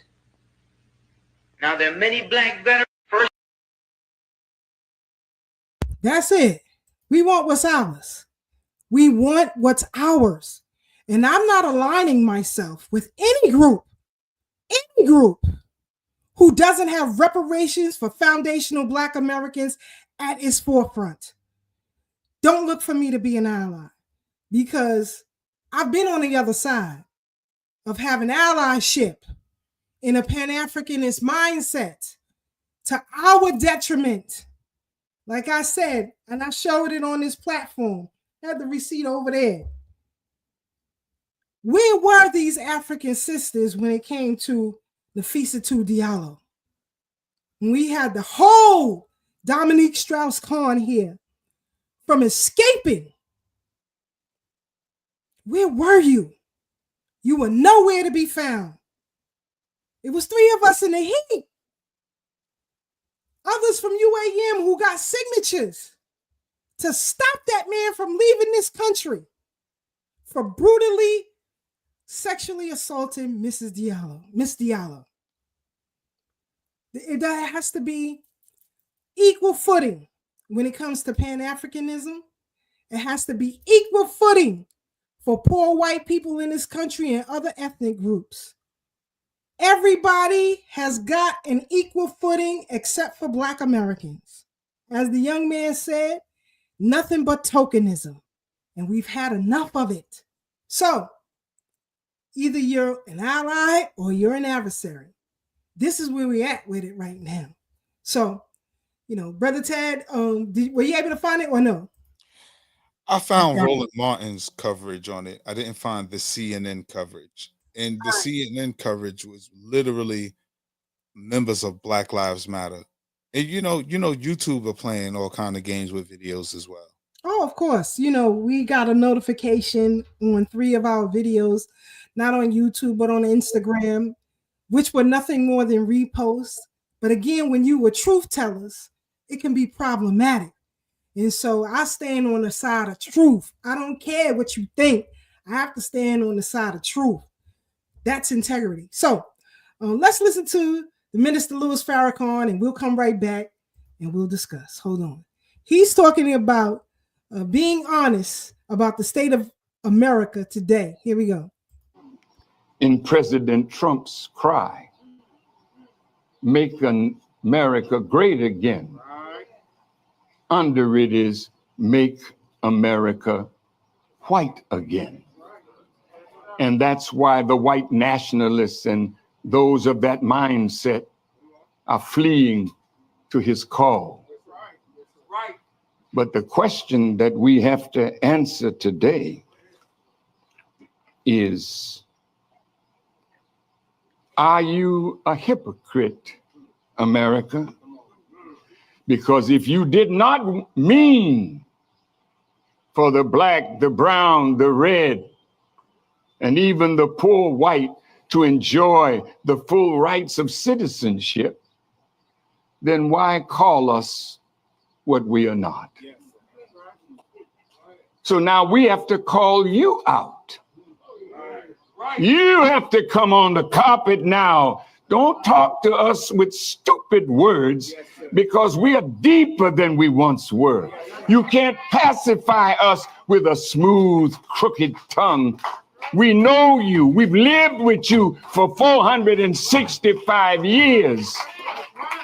So either you mean what you say, or our covenant with death will be annulled, and our agreement with hell shall be destroyed. Thomas Jefferson wrote beautiful words, but his heart was not there to fulfill it. You can't say that you believe that all men are created equal and are endowed by their creator with certain unalienable rights. That of these is life, for liberty, and the pursuit of happiness. You can't say that and hold another nation enslaved. So you weren't talking for them. In President Trump's cry, make America great again. So, just understand where we at, family. We got to fight for ourselves. Nobody fighting for us. We are a nation under siege. Foundational Black Americans are a nation under siege. But we don't look at it that way. We just go about life like whatever. That's why we can't get what we want, because you don't get it. Matter of fact, I want you to think back to Hurricane Katrina. What was that, 2005? Yes. Okay. Think back to when General, what was his name? Oh, man. The general came in. He told all the people to, put their guns down, stop pointing them at the black guy from Louisiana. Right. Come to me. He said, you are operating like these people are under siege. In a midst of crisis, people are dying, trying to survive, and military are pointing their guns at foundational Black Americans. But you open borders for illegals. And I have to fault you, family. You keep voting for it. Sister Keisha, you got our own oppression. And until we stop that, we're going to have serious problems. But I want us to use what's in our arsenal. If current President Trump wants to give us a leeway into how we can gain what's rightfully ours, don't fight it. Amendments are not usurpers of law. Amendments is to add on. Previous presidents have added on, let's say, the Civil Rights Bill. We've added on immigrants. You got Ukrainians in here. You got Afghans in here. And I'm real worried about these Afghans in here, because they are pervs and pedos. I'm telling you now. I don't hear Black Muslims talking about that either. Check. When you go to YouTube, and I want you to put in Bachi Bazi or put in men-boy relationships, it is rampant. See, I don't trust people in the man dresses. I don't trust them. That's number one. Number two, not just Afghanistan, Pakistan. Please do your own research. This is the norm. They use in Afghanistan is what? Women for reproduction, men for fun, in particular boys. But nobody talks about that. That these departments in the federal government were funding such. And you don't find that to be problematic and wonder why you suffering? Stop playing. Let's not act like we dumb over here. Technology is in the palm of your hands. Dancing boys. Ain't that haram? All of them freaking off, and they coming in through the borders, and you all voted for it and out there protesting for it. All these Ukrainians. I once worked with a woman who was an immigrant from Ukraine, and this was in the early 2000s. She lives in Coney Island. But anyway, she talked about often how racist and diabolical it is in Ukraine. And I saw a lot of y'all with pictures of Ukraine. And, when they were trying to leave, when the war was getting thick, the Africans was told to wait while those Ukrainians got out first. And y'all went and voted for that party who's funneling money. Now the Ukrainians are selling weapons to cartels. You voted for it. So I'm gonna get off my soapbox Go ahead, And you brother know what's Black. I crazy know you too? want to say. Go ahead, Tad. Go ahead, Tad. And then we'll go to Black. No, I was gonna say what's real crazy too is what a lot of people don't know is during World War II, a lot of the Nazis ran to the Ukraine, and that's where many of them hid. So is just the foundation of fascist racism. It is funny how they'll accuse people over here of that, but you know, yeah, go ahead, brother Black. Going back to uh, Hurricane Katrina, do you remember what those black people who were fleeing the water were called at that time? Refugees. That's all I had to say. And it's funny because I was thinking that as Sister Keisha was talking about it, because it wasn't just the military, it was citizens, deputized citizens as well, preventing them from getting over the bridge. And people had children and everything. People had babies like, yo. But again, where's the common decency for us as humans? And not just humans, but mothers and fathers of civilization. Though at times, you know, we could tighten up our act. And that's what I constantly remind people, you know. I don't know why we celebrate debauchery in our neighborhood. You know, like with the whole 50 Cent and Big Meech thing. That's a whole nother conversation in itself about Shout out our to the OG Wisdom podcast. They be going in on that. But go ahead. yeah, you know, and we talk about that because we have to really, as a community, we have to really reevaluate what is our value system. Who do we celebrate? Who we don't celebrate? Why do we celebrate the people we do? And why don't we? Again, I will always go back to Khalil Gibran's Muhammad book, The Condemnation of Blackness. That coupled with Michelle Alexander book, The New Jim Crow, on how this society will subconsciously equate blackness with criminality, just on the strength of the what you say, Sister Keisha, the badges of slavery. You know, everything black was associated with criminality to the point that we've been indoctrinated with so much we think that that's what being black is. Even when you watch white folks act like they're black, they act like junkies and criminals and gang members, and then say, what you mean? I'm down. Nah, you're not down.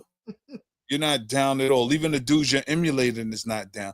But what I do like, Sister Keisha, and I will say this, I like that as Gen Xers, many people in our age group, we are changing the narrative. I saw Wallow on Shannon Sharp show. It's good. I always like and respect Wallow, but Wallow is very authentic. He's so authentic that it's not even funny. He talks about his fear of going to jail, how young he was, what it's like, because a lot of dudes will encourage little dudes. Like, yeah, when I was in jail, I was doing this, I was doing that, and the third. And he was very honest. Like he said, he wasn't essayed in there because people think every time you turn around, you got to fight for your backside. And it ain't like that. It's like that for the dude who's with that. Who into that? Yep. Who's into that. If you're into that, that's gonna happen to you. Speaking Whether of that, voluntary, involuntary. speaking of which, you see the correction officers on strike in upstate New York. You had 2 riots in 2 facilities already. It's thick right now. Oh, yeah. I need send me the articles. Riverview and Elmira. Yes, indeed. Check on your peoples. Go ahead. Yeah. Go ahead, brother. Yeah. Because now I want to know, does this have anything with the brother that was deleted? You know what I mean? And everybody went radio silence when the whole world witnessed it. The brother was handcuffed and then beaten. But then, of course, we got Tish James. You going after you like Captain Ahab going after the orange Moby Dick. Well, you got little minnows and guppies you could deal with right there in your pond. Snatch them up before you prove yourself. No, she recusing herself. She don't want no parts of that. That's what I'm saying. You only want the white aggression. She really don't want those. She don't want that smoke. That wig is too tough. You know that it's that wig, and it shows the cowardice and your lack of commitment to real justice. Because we all saw that. That was your brother. That was your son. That was your nephew. And you saw what them. Yeah, they sent in the National Guards today. Yeah, they sent in the National Guards. It's crazy upstate right now. It's crazy upstate. So, you know, I'm just putting it out there. Maybe the OG Wisdom podcast will cover. Yeah, definitely send it to me. So me and Gutter come all over it. You know what I'm saying? And we could talk about that Sunday because I'm quite sure. Gutter, you better stop playing and come up here. Yeah, I told him to get him up on here. But you know, anyway. And we real quick, sis, we have these conversations to change the narratives, because unfortunately our folks are indoctrinated with so much stupidity, and they're doing lazy research because you think it's 2025 now. I don't know how long YouTube has been out, but that's people frame of reference when folks like you and I, those of us on the panel, literally had to walk into bookstores. You know what I'm saying? Whether it was in Kiru bookstores, A&B, Sisters bookstore up in Harlem, like we went around. I'm trying to think of the other bookstores in Harlem. Like in the 90s, I literally Revolution bookstore. Revolution bookstore. We used Like to I go. literally got The tokens. History They came Hitman, in a pack. Harold. Guesses? Your mic. Unmute your mic. The History Hitman, Brother Harold, and myself, we go all the way to South Carolina for books. You know what I'm saying? Real research. Real research. And of course, every time I'm on Bedford and Fulton, a part of my heart breaks when I see that apartment building standing where the UAM once was, and thinking about all of the giants that were there, all of the giants that walked into the slave theater. You know, Dr. Khaled, Dr. Ben, Dr. Clark, so many people. And if you didn't make it live, you could always get the DVD back when the vendors used to be right outside on Fulton. Like the whole essence of who we are and the flavor that we gave every community we was in, they're slowly but surely taking that from us. And our folks don't know that these things did exist, where we did have a political consciousness, and we had a decent level of understanding of what we were dealing with and what we were up against. But right now, everything is just entertainment. Even in politics, when you got a woman talk about, because I'm out in these streets and I'm woke. Oh, Lord. Word salad. So I'm like, yo, Somebody keep Crockett quiet, please. Say it Anyway, again. somebody keep Crockett quiet, please. Because You know, it's getting to be shameful, especially when they showed your financial, sis. You need to chill. But we got our guest in queue, our brother Knowledge Born Allah of Do the Knowledge Radio. Now, it's Black History Month, right? We got to get this brother's ebook series, especially if you got young people in your house, or some of you know, who may like to listen to good music and stuff while you read and let it play for you. He made it easy and palatable. Let's welcome to the stage our very own, the Grand Master himself, Knowledge Born Allah. What up, brother? How are you? Peace. Welcome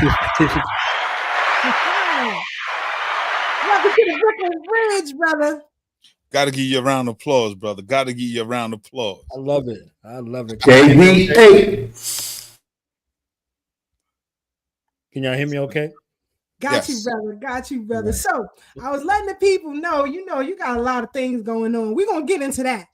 But, just introduce yourself and let the people know who you are and what it is that you do. I'm thankful to be here with my family first, because family is everything. Y'all know I push around the hashtag family over everything because it's the mantra. It's the reason why we're here. We may not always get along with our family, but our family is family as long as family don't violate. It's a fact. You understand? And after family violate, you got to correct the disrespect. You get a checkup from the neck up and you keep it moving. You understand? It's a fact. So we here on the last day 60 years ago that Malcolm X or Haj Malik al-Shabazz, brother Wali, had with his family. His last day. His last night. It's a fact. Before he went to meet his detractors head on. And coincidentally, or however you like it, Nina Simone is born on the same day. Mm. So being mindful of how important transits are. Dr. Colin and Huey Newton share the same day, a transition and a birth. So our enemies are very, very calculated on when they pull the trigger. And as strategists, we understand that that's a telltale sign. There's no coincidence. So that's who I am. I'm blessed by my mother and my father to have incarnated on the planet with this mission to give us an opportunity to reunify our families, because it's truly family over everything and everyone. Everybody else works with their family based off of that mantra, whether they get along, whether they go along to get along, or whatever the case may be. We are under the gun, encircled, and outnumbered because we are looking and working in the best interest of everybody else's family. Okay? Our families don't matter. They talk about Black Lives Matter. We had that show called Family Matters, and they showed our family conformant, degenerate, and effeminate. And then they had the guys say, "Did I do that?" every episode. You understand what I'm saying? They had it with a dress on and all kind of stuff. That's our Family Matters to the world. So we have to remember that family is the quintessential reason for our betterment. And if it's not carefully tiled, the easiest access for our detriment. So I'm thankful to be here with my family. Tried and tested. That's what I'm talking about. So, brother, let us know. You know, people showing you love in the chat. Let the people know what you got going on, you know, because it is Black History Month. And what we do here is try to spread as much education as possible. So let the people know what you got going on, brother. Definitely. Black History Month for me is August versus February, because February they just let anybody in the coalition. And in Black August, it ain't the same. It's not the same. Right. Even though February is very extensive, and I understand the reason why. I understand the reason why the founder chose February, because there's some heavy things happening, especially in the week when it was Negro History Week that was chosen. Mm-hmm. So this week that we're in, that's that week. It's a heavy week. You know, whether we look at Nina Simone, whether we look at Ahad Malik El-Shabazz, Brother Omwali, whether we look at Dr. Amos Wilson, whether we look at what's my man name? What's my man name? Fred Williams. We look at Fred Williams, whether we look at Master Farad Muhammad, we look at any of the pantheons in regards to this week. This is a week that's very heavy. So, you know, Black History Month is ours. I don't care what people tell you. Ain't nobody give us this. You understand? This is something that we came up with. You know, you don't fuss and fight about any of that other BS they gave you. You fight tooth and nail for that. But the thing that you come up with to develop based off a need to see yourself in a proper light, that is the foundation of this month. That's the foundation of it. From a week to a month to the name. You understand what I'm saying? If I make some shoes and Nike decide to put that little ambiguous swoosh on it, now you're saying that they Nikes. I made the shoes, fam. You understand what I'm saying? I made the shoes. Nike stole them and put the swoosh on them. And now you walking around with them. You see what I'm saying? So now you can go back and forth and belittle something because you forgot that you made the shoes. This is yours. So I say that in contrast because they bring up all of the suckers, the rats, the turncoats, the backstabbers, and say, oh, here you go. These are the people you need to celebrate during your month. But in Black August, it's not the same. Black August, just like February, was birthed out of a space of rebellion. So with the need for proper representation from an authentic and genuine space, the Voices of the Diaspora's ebook series was created. So I made each book, $9. There's 6 books in circulation. Book 7 is about to be released. So the ebook bundle is 6 books. 9 times 6 is 54. So for the month of February, for the 28 days of February, I made those books $28. So you can get all 6 books for $28 for the month of February in ode to and in honor of February. in the reclamation space. We're going to reclaim everything else. The worst stuff on the planet, we'd be like, that's ours, right? this space. I don't care if you're not black all year. All right. You know, my uncle Tad up there above me. We both been black our whole life. You understand what I'm saying? That's his moniker. That's how I live. If you only black for February, I'm good. Thank you. Thank you for being black in February. All 28 days, 29 days on the leap year, that's fine. That's a start, right? They like, oh, Black History Year and all that. Show me a month. Show me 28 days. And February got to be important because they got 7,000 holidays and all kind of other distractions in this month.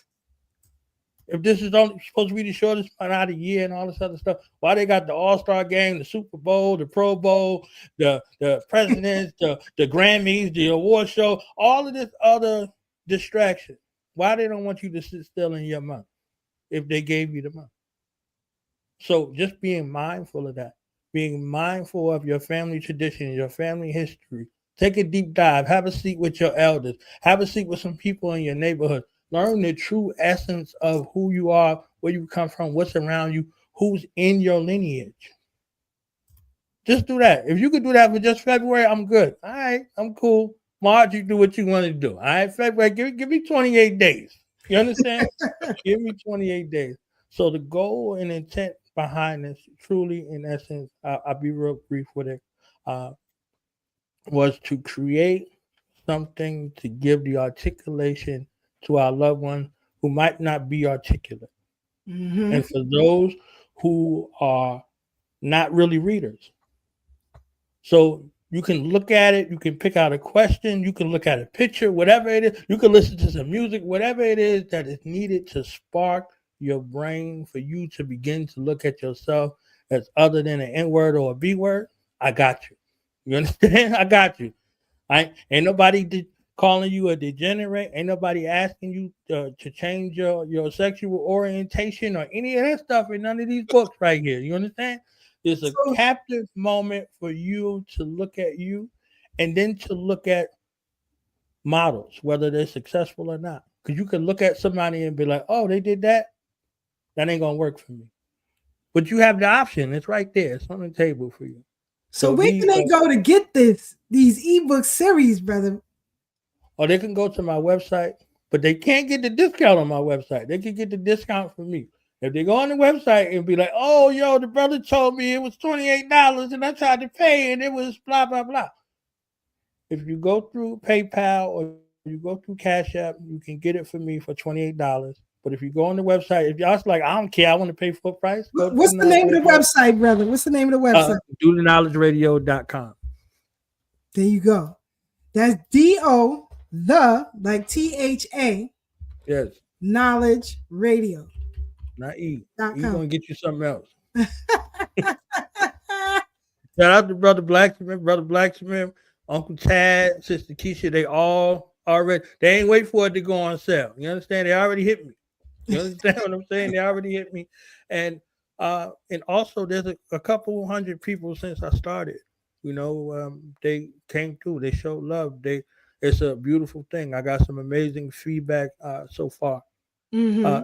If I could talk about one little part of the edition, Good. The Voices of the Diaspora docuseries. We're doing a documentary with that audacious goal of 1 million stories from around the globe. 1 million Black stories, not 1 million Tubi stories. 1 million Black stories from around the globe. Okay, I know y'all love Tubi. I know y'all Tubi faithful. You understand what I'm saying? Only those in the Bronx. It's only for Black. You know, it's for people in the Bronx. You know, well, 2B. Wait, hold on. 2B stands for 2 Brooklyn, 2 Bronx. He lying, y'all. He lying. Yeah, but our stories from around the globe. I got a trailer being prepared. Y'all get a chance to see who's in the documentary so far. I think y'all will be pleasantly surprised with some of the people. So we've been going around doing interviews all over the place, all kinds of stuff. So we definitely working on something great for you. Something great for you. So you say if they go through the PayPal, they can get a discount, right? Right. All right. So I dropped the link in the chat, y'all.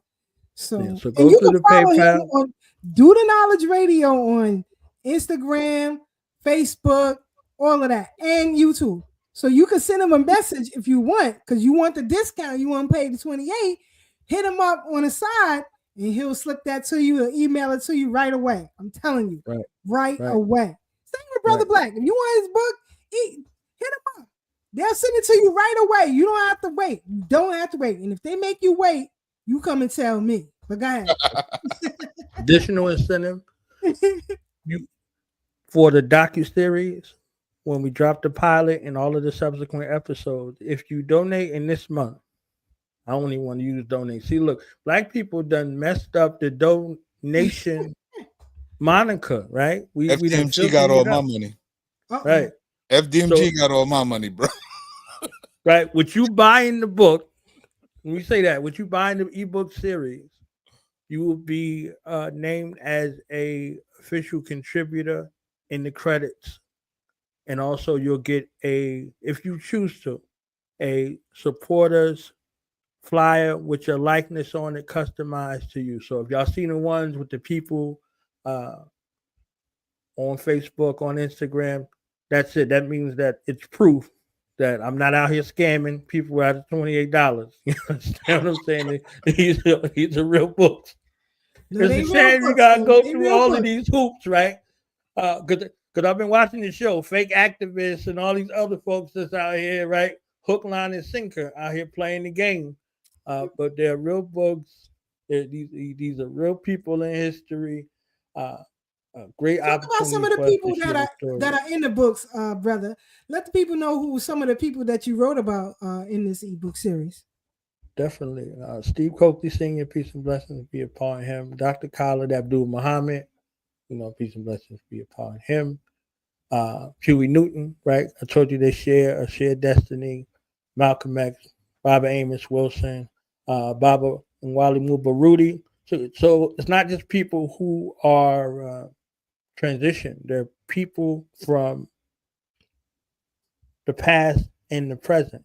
So it's not just an ode to our ancestral lineage. It's an ode to people who are right here, living, breathing now. And some folks some folks you don't know. So it's a beautiful, opportunity. Sister Keisha, for me, I dubbed her our modern day Fannie Lou Hamer, and Fannie Lou Hamer is in the book. Peace and blessings be upon her. You understand what I'm saying? So literally. I think we got my brother frozen. Brother Knowledge, why are you doing that to my brother? Go ahead, brother. There you go. Yo. Got you. Okay. Go back about a few seconds because we lost you.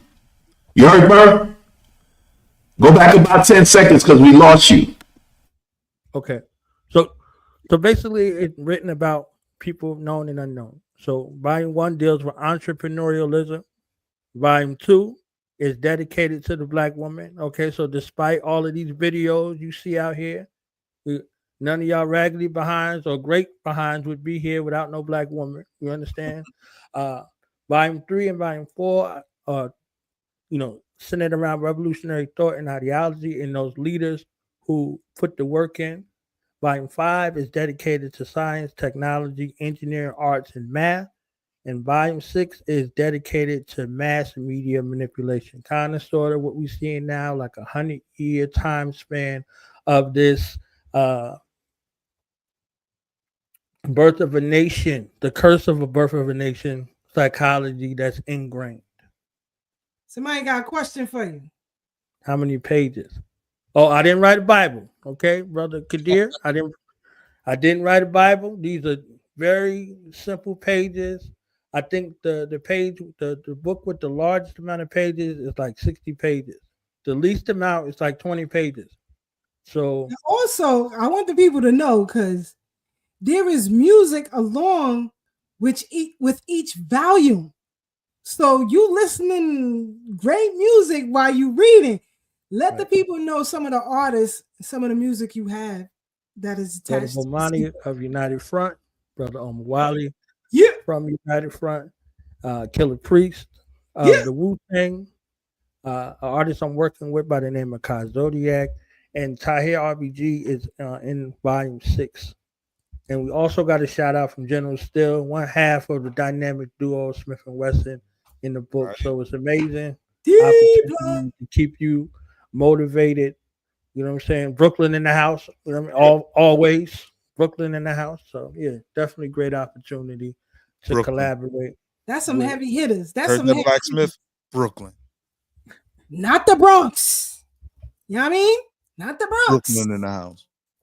You're Brooklyn. I'll find somebody from the Bronx. I don't know if anybody reputable out there in the Bronx. Because No. Pardon. If we're going to the Bronx, we must go to Queens. I am born in Brooklyn, raised in Brooklyn, but now I reside in Queens. So you got to celebrate the Queen too. I wonder where hip hop was born at. At that point, his mic is cut for the rest of the night. Good night. Only for Blacksmith.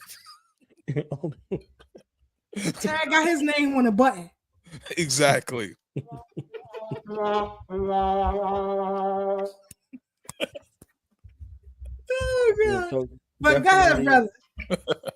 I appreciate every opportunity to come on this platform in particular. I love this place.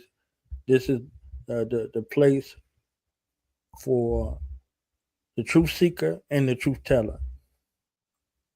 You know, throughout the years, many different monikers, you know, helping people over the years, but thorough, black, and not just talk, but they're going to talk the talk. You understand what I'm saying? They walk the walk. So they come on here and talk the talk. You see what I'm saying? So they earn the right. And in a time where we're losing a lot of great elders, you know, becoming ancestors, you never know. Places like this is cherished. Places like this is cherished. I don't care nothing about the view count. I care something about the real count. The real count. So when we go stand before our ancestors and give an account of our stewardship, we can check in and say, hey, Uncle Tad, what you do? Hey, it's better days ahead. So those people who want better days, they're going to lock in. Facts. So Uncle Tad, you understand what I'm saying? And the people who wanted it thorough and not limp-wristed it, they tuned in to Thorough Black Talk. So we left a legacy and the mark and the spark on the planet while we were here. Nope, we're not going to transition and nobody know we were here. That's a fact. Fact. And we wasn't on no sucker. You know what I'm saying? Like never that. It's sucker-fied folks out here. Sucker rising. This is a sucker-free platform. We don't. Shout out to Sucker Polite. Don't drop the soap. That's right. Put that makeup on your eye and chill out. Don't get swallowed. Have you ever been swallowed?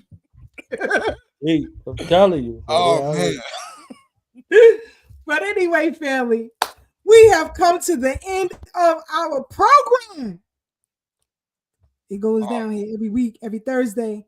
Please follow Do the Knowledge Radio. Please follow Do the Knowledge Radio. The link is in the chat.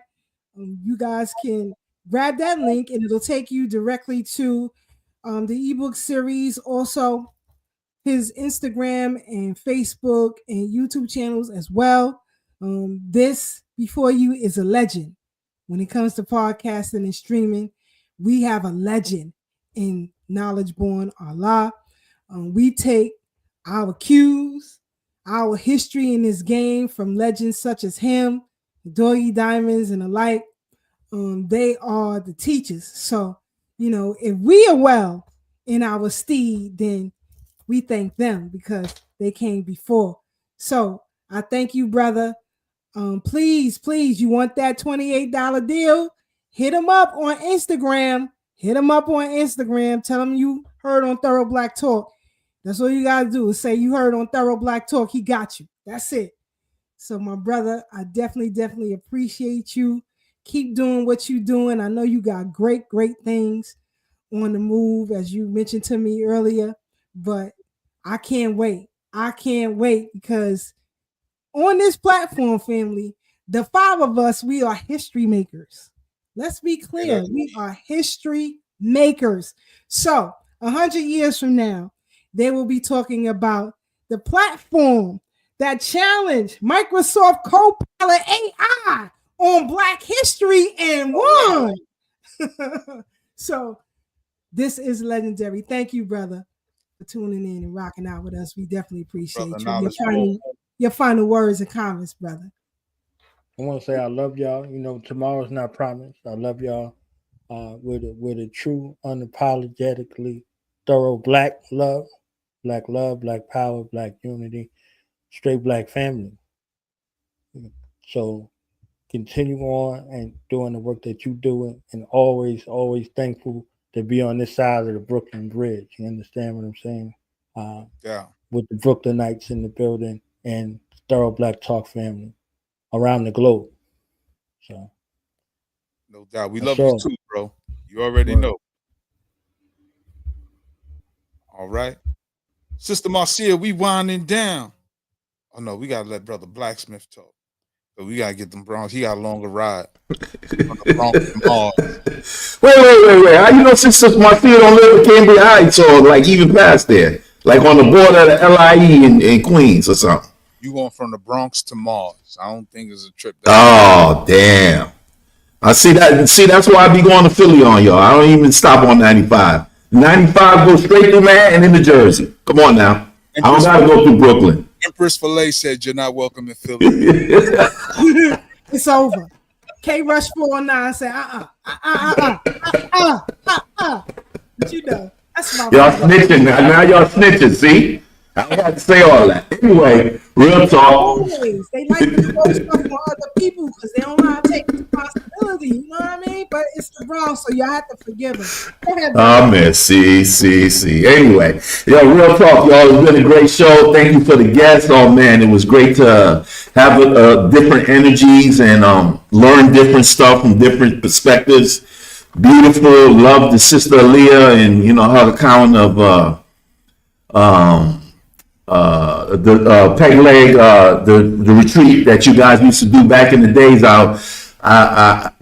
When the last year or two that y'all did it, that was when I was in and out of New York. I was living in Atlanta, between Atlanta and New York, and I wanted to participate, but I just couldn't. But thank you, Sister Keisha, for bringing us back to that time and space, and lovely presentation by the sister. And hopefully one day soon we'll revive it and I'll be a part of it. As far as what's happening in the world, a lot of craziness.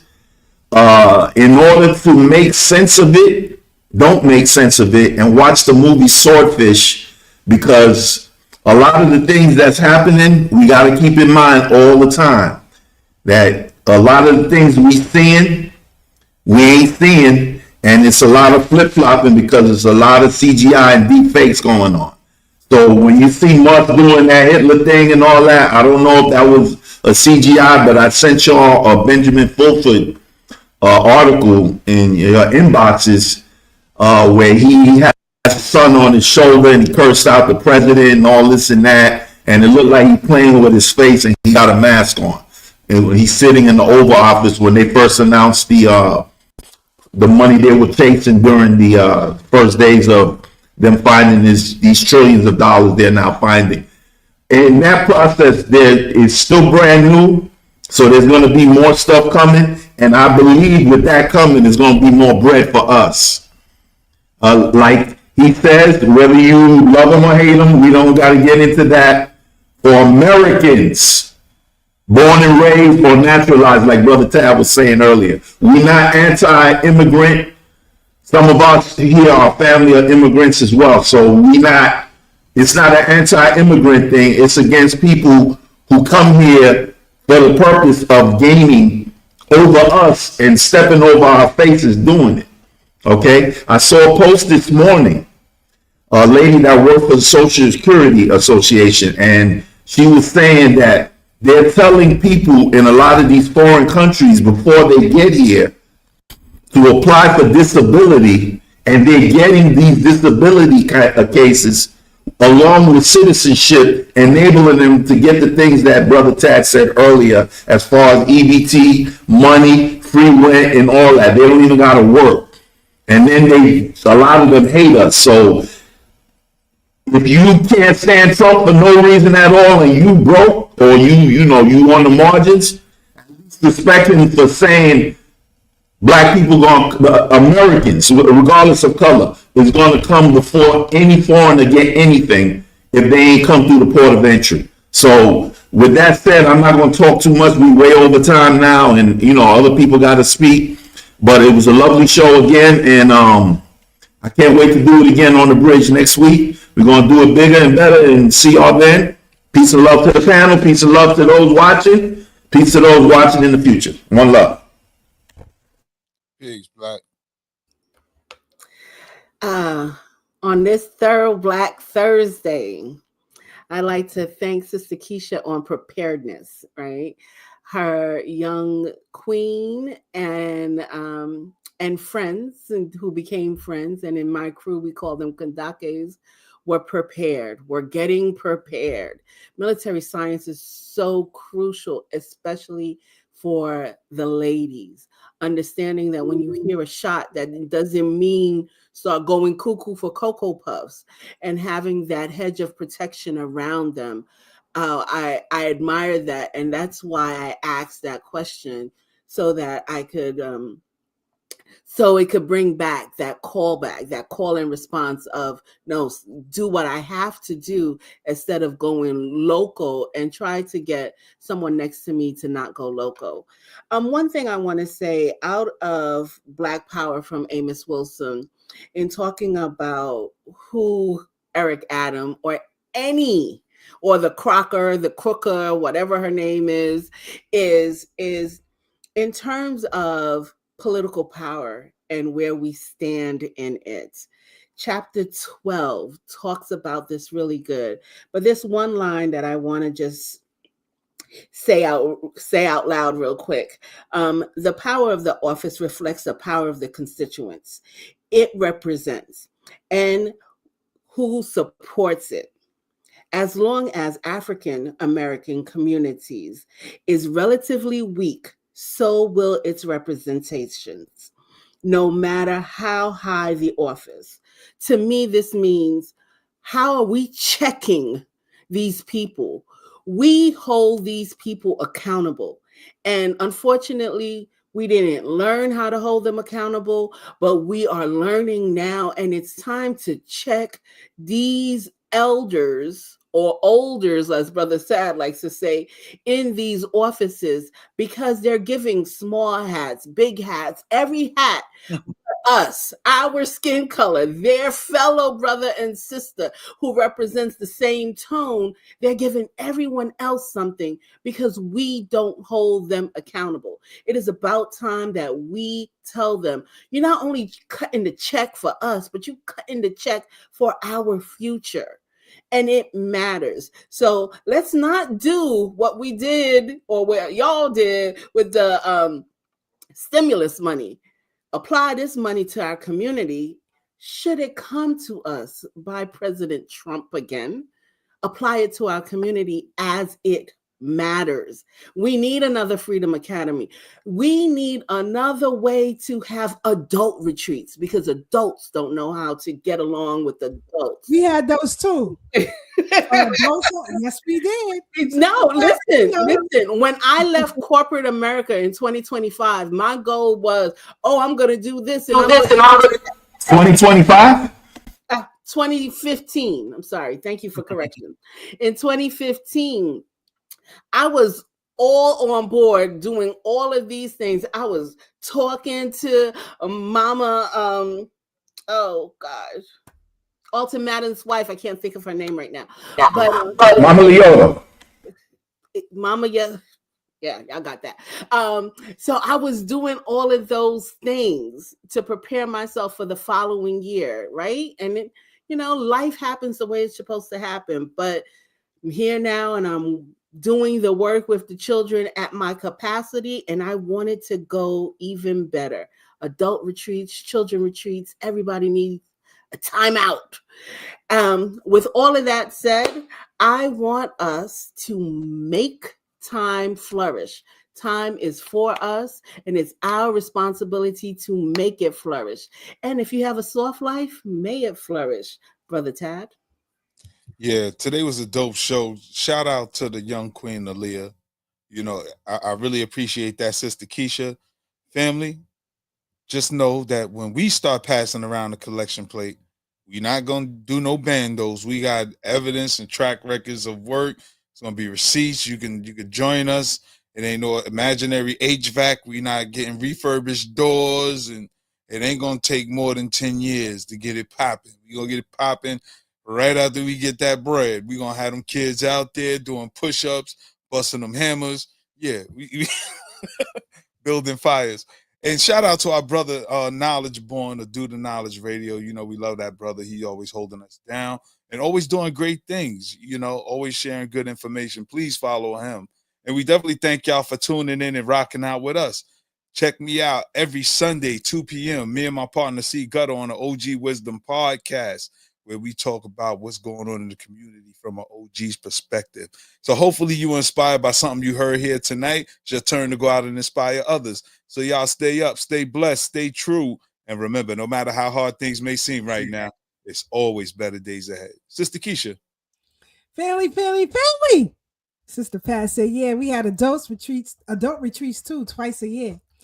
We thank you for joining us each and every week right here on the Brooklyn Bridge. Tell somebody to tell somebody to tell somebody. This is where it goes down. And remember, family, true courage is knowing how to suffer. The battlefield is where you stand. Good night.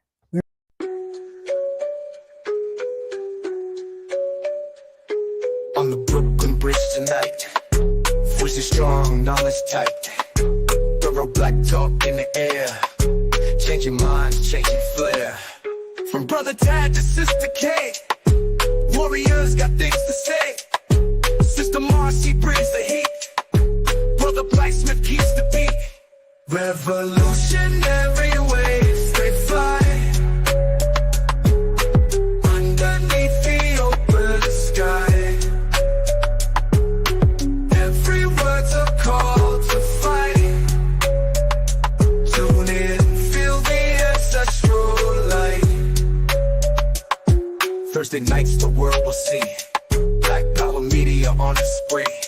Facebook, YouTube all aligned, breaking free from every bind. Social talk and politics, every voice breaks through the matrix. Commentary raw and true, for the many, not the few. Revolutionary waves, they fly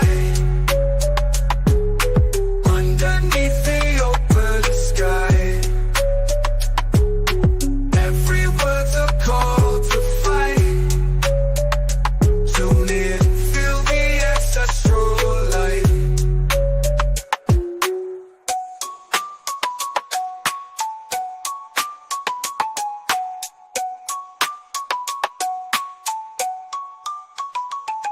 Social talk and politics, every voice breaks through the matrix. Commentary raw and true, for the many, not the few. Revolutionary waves, they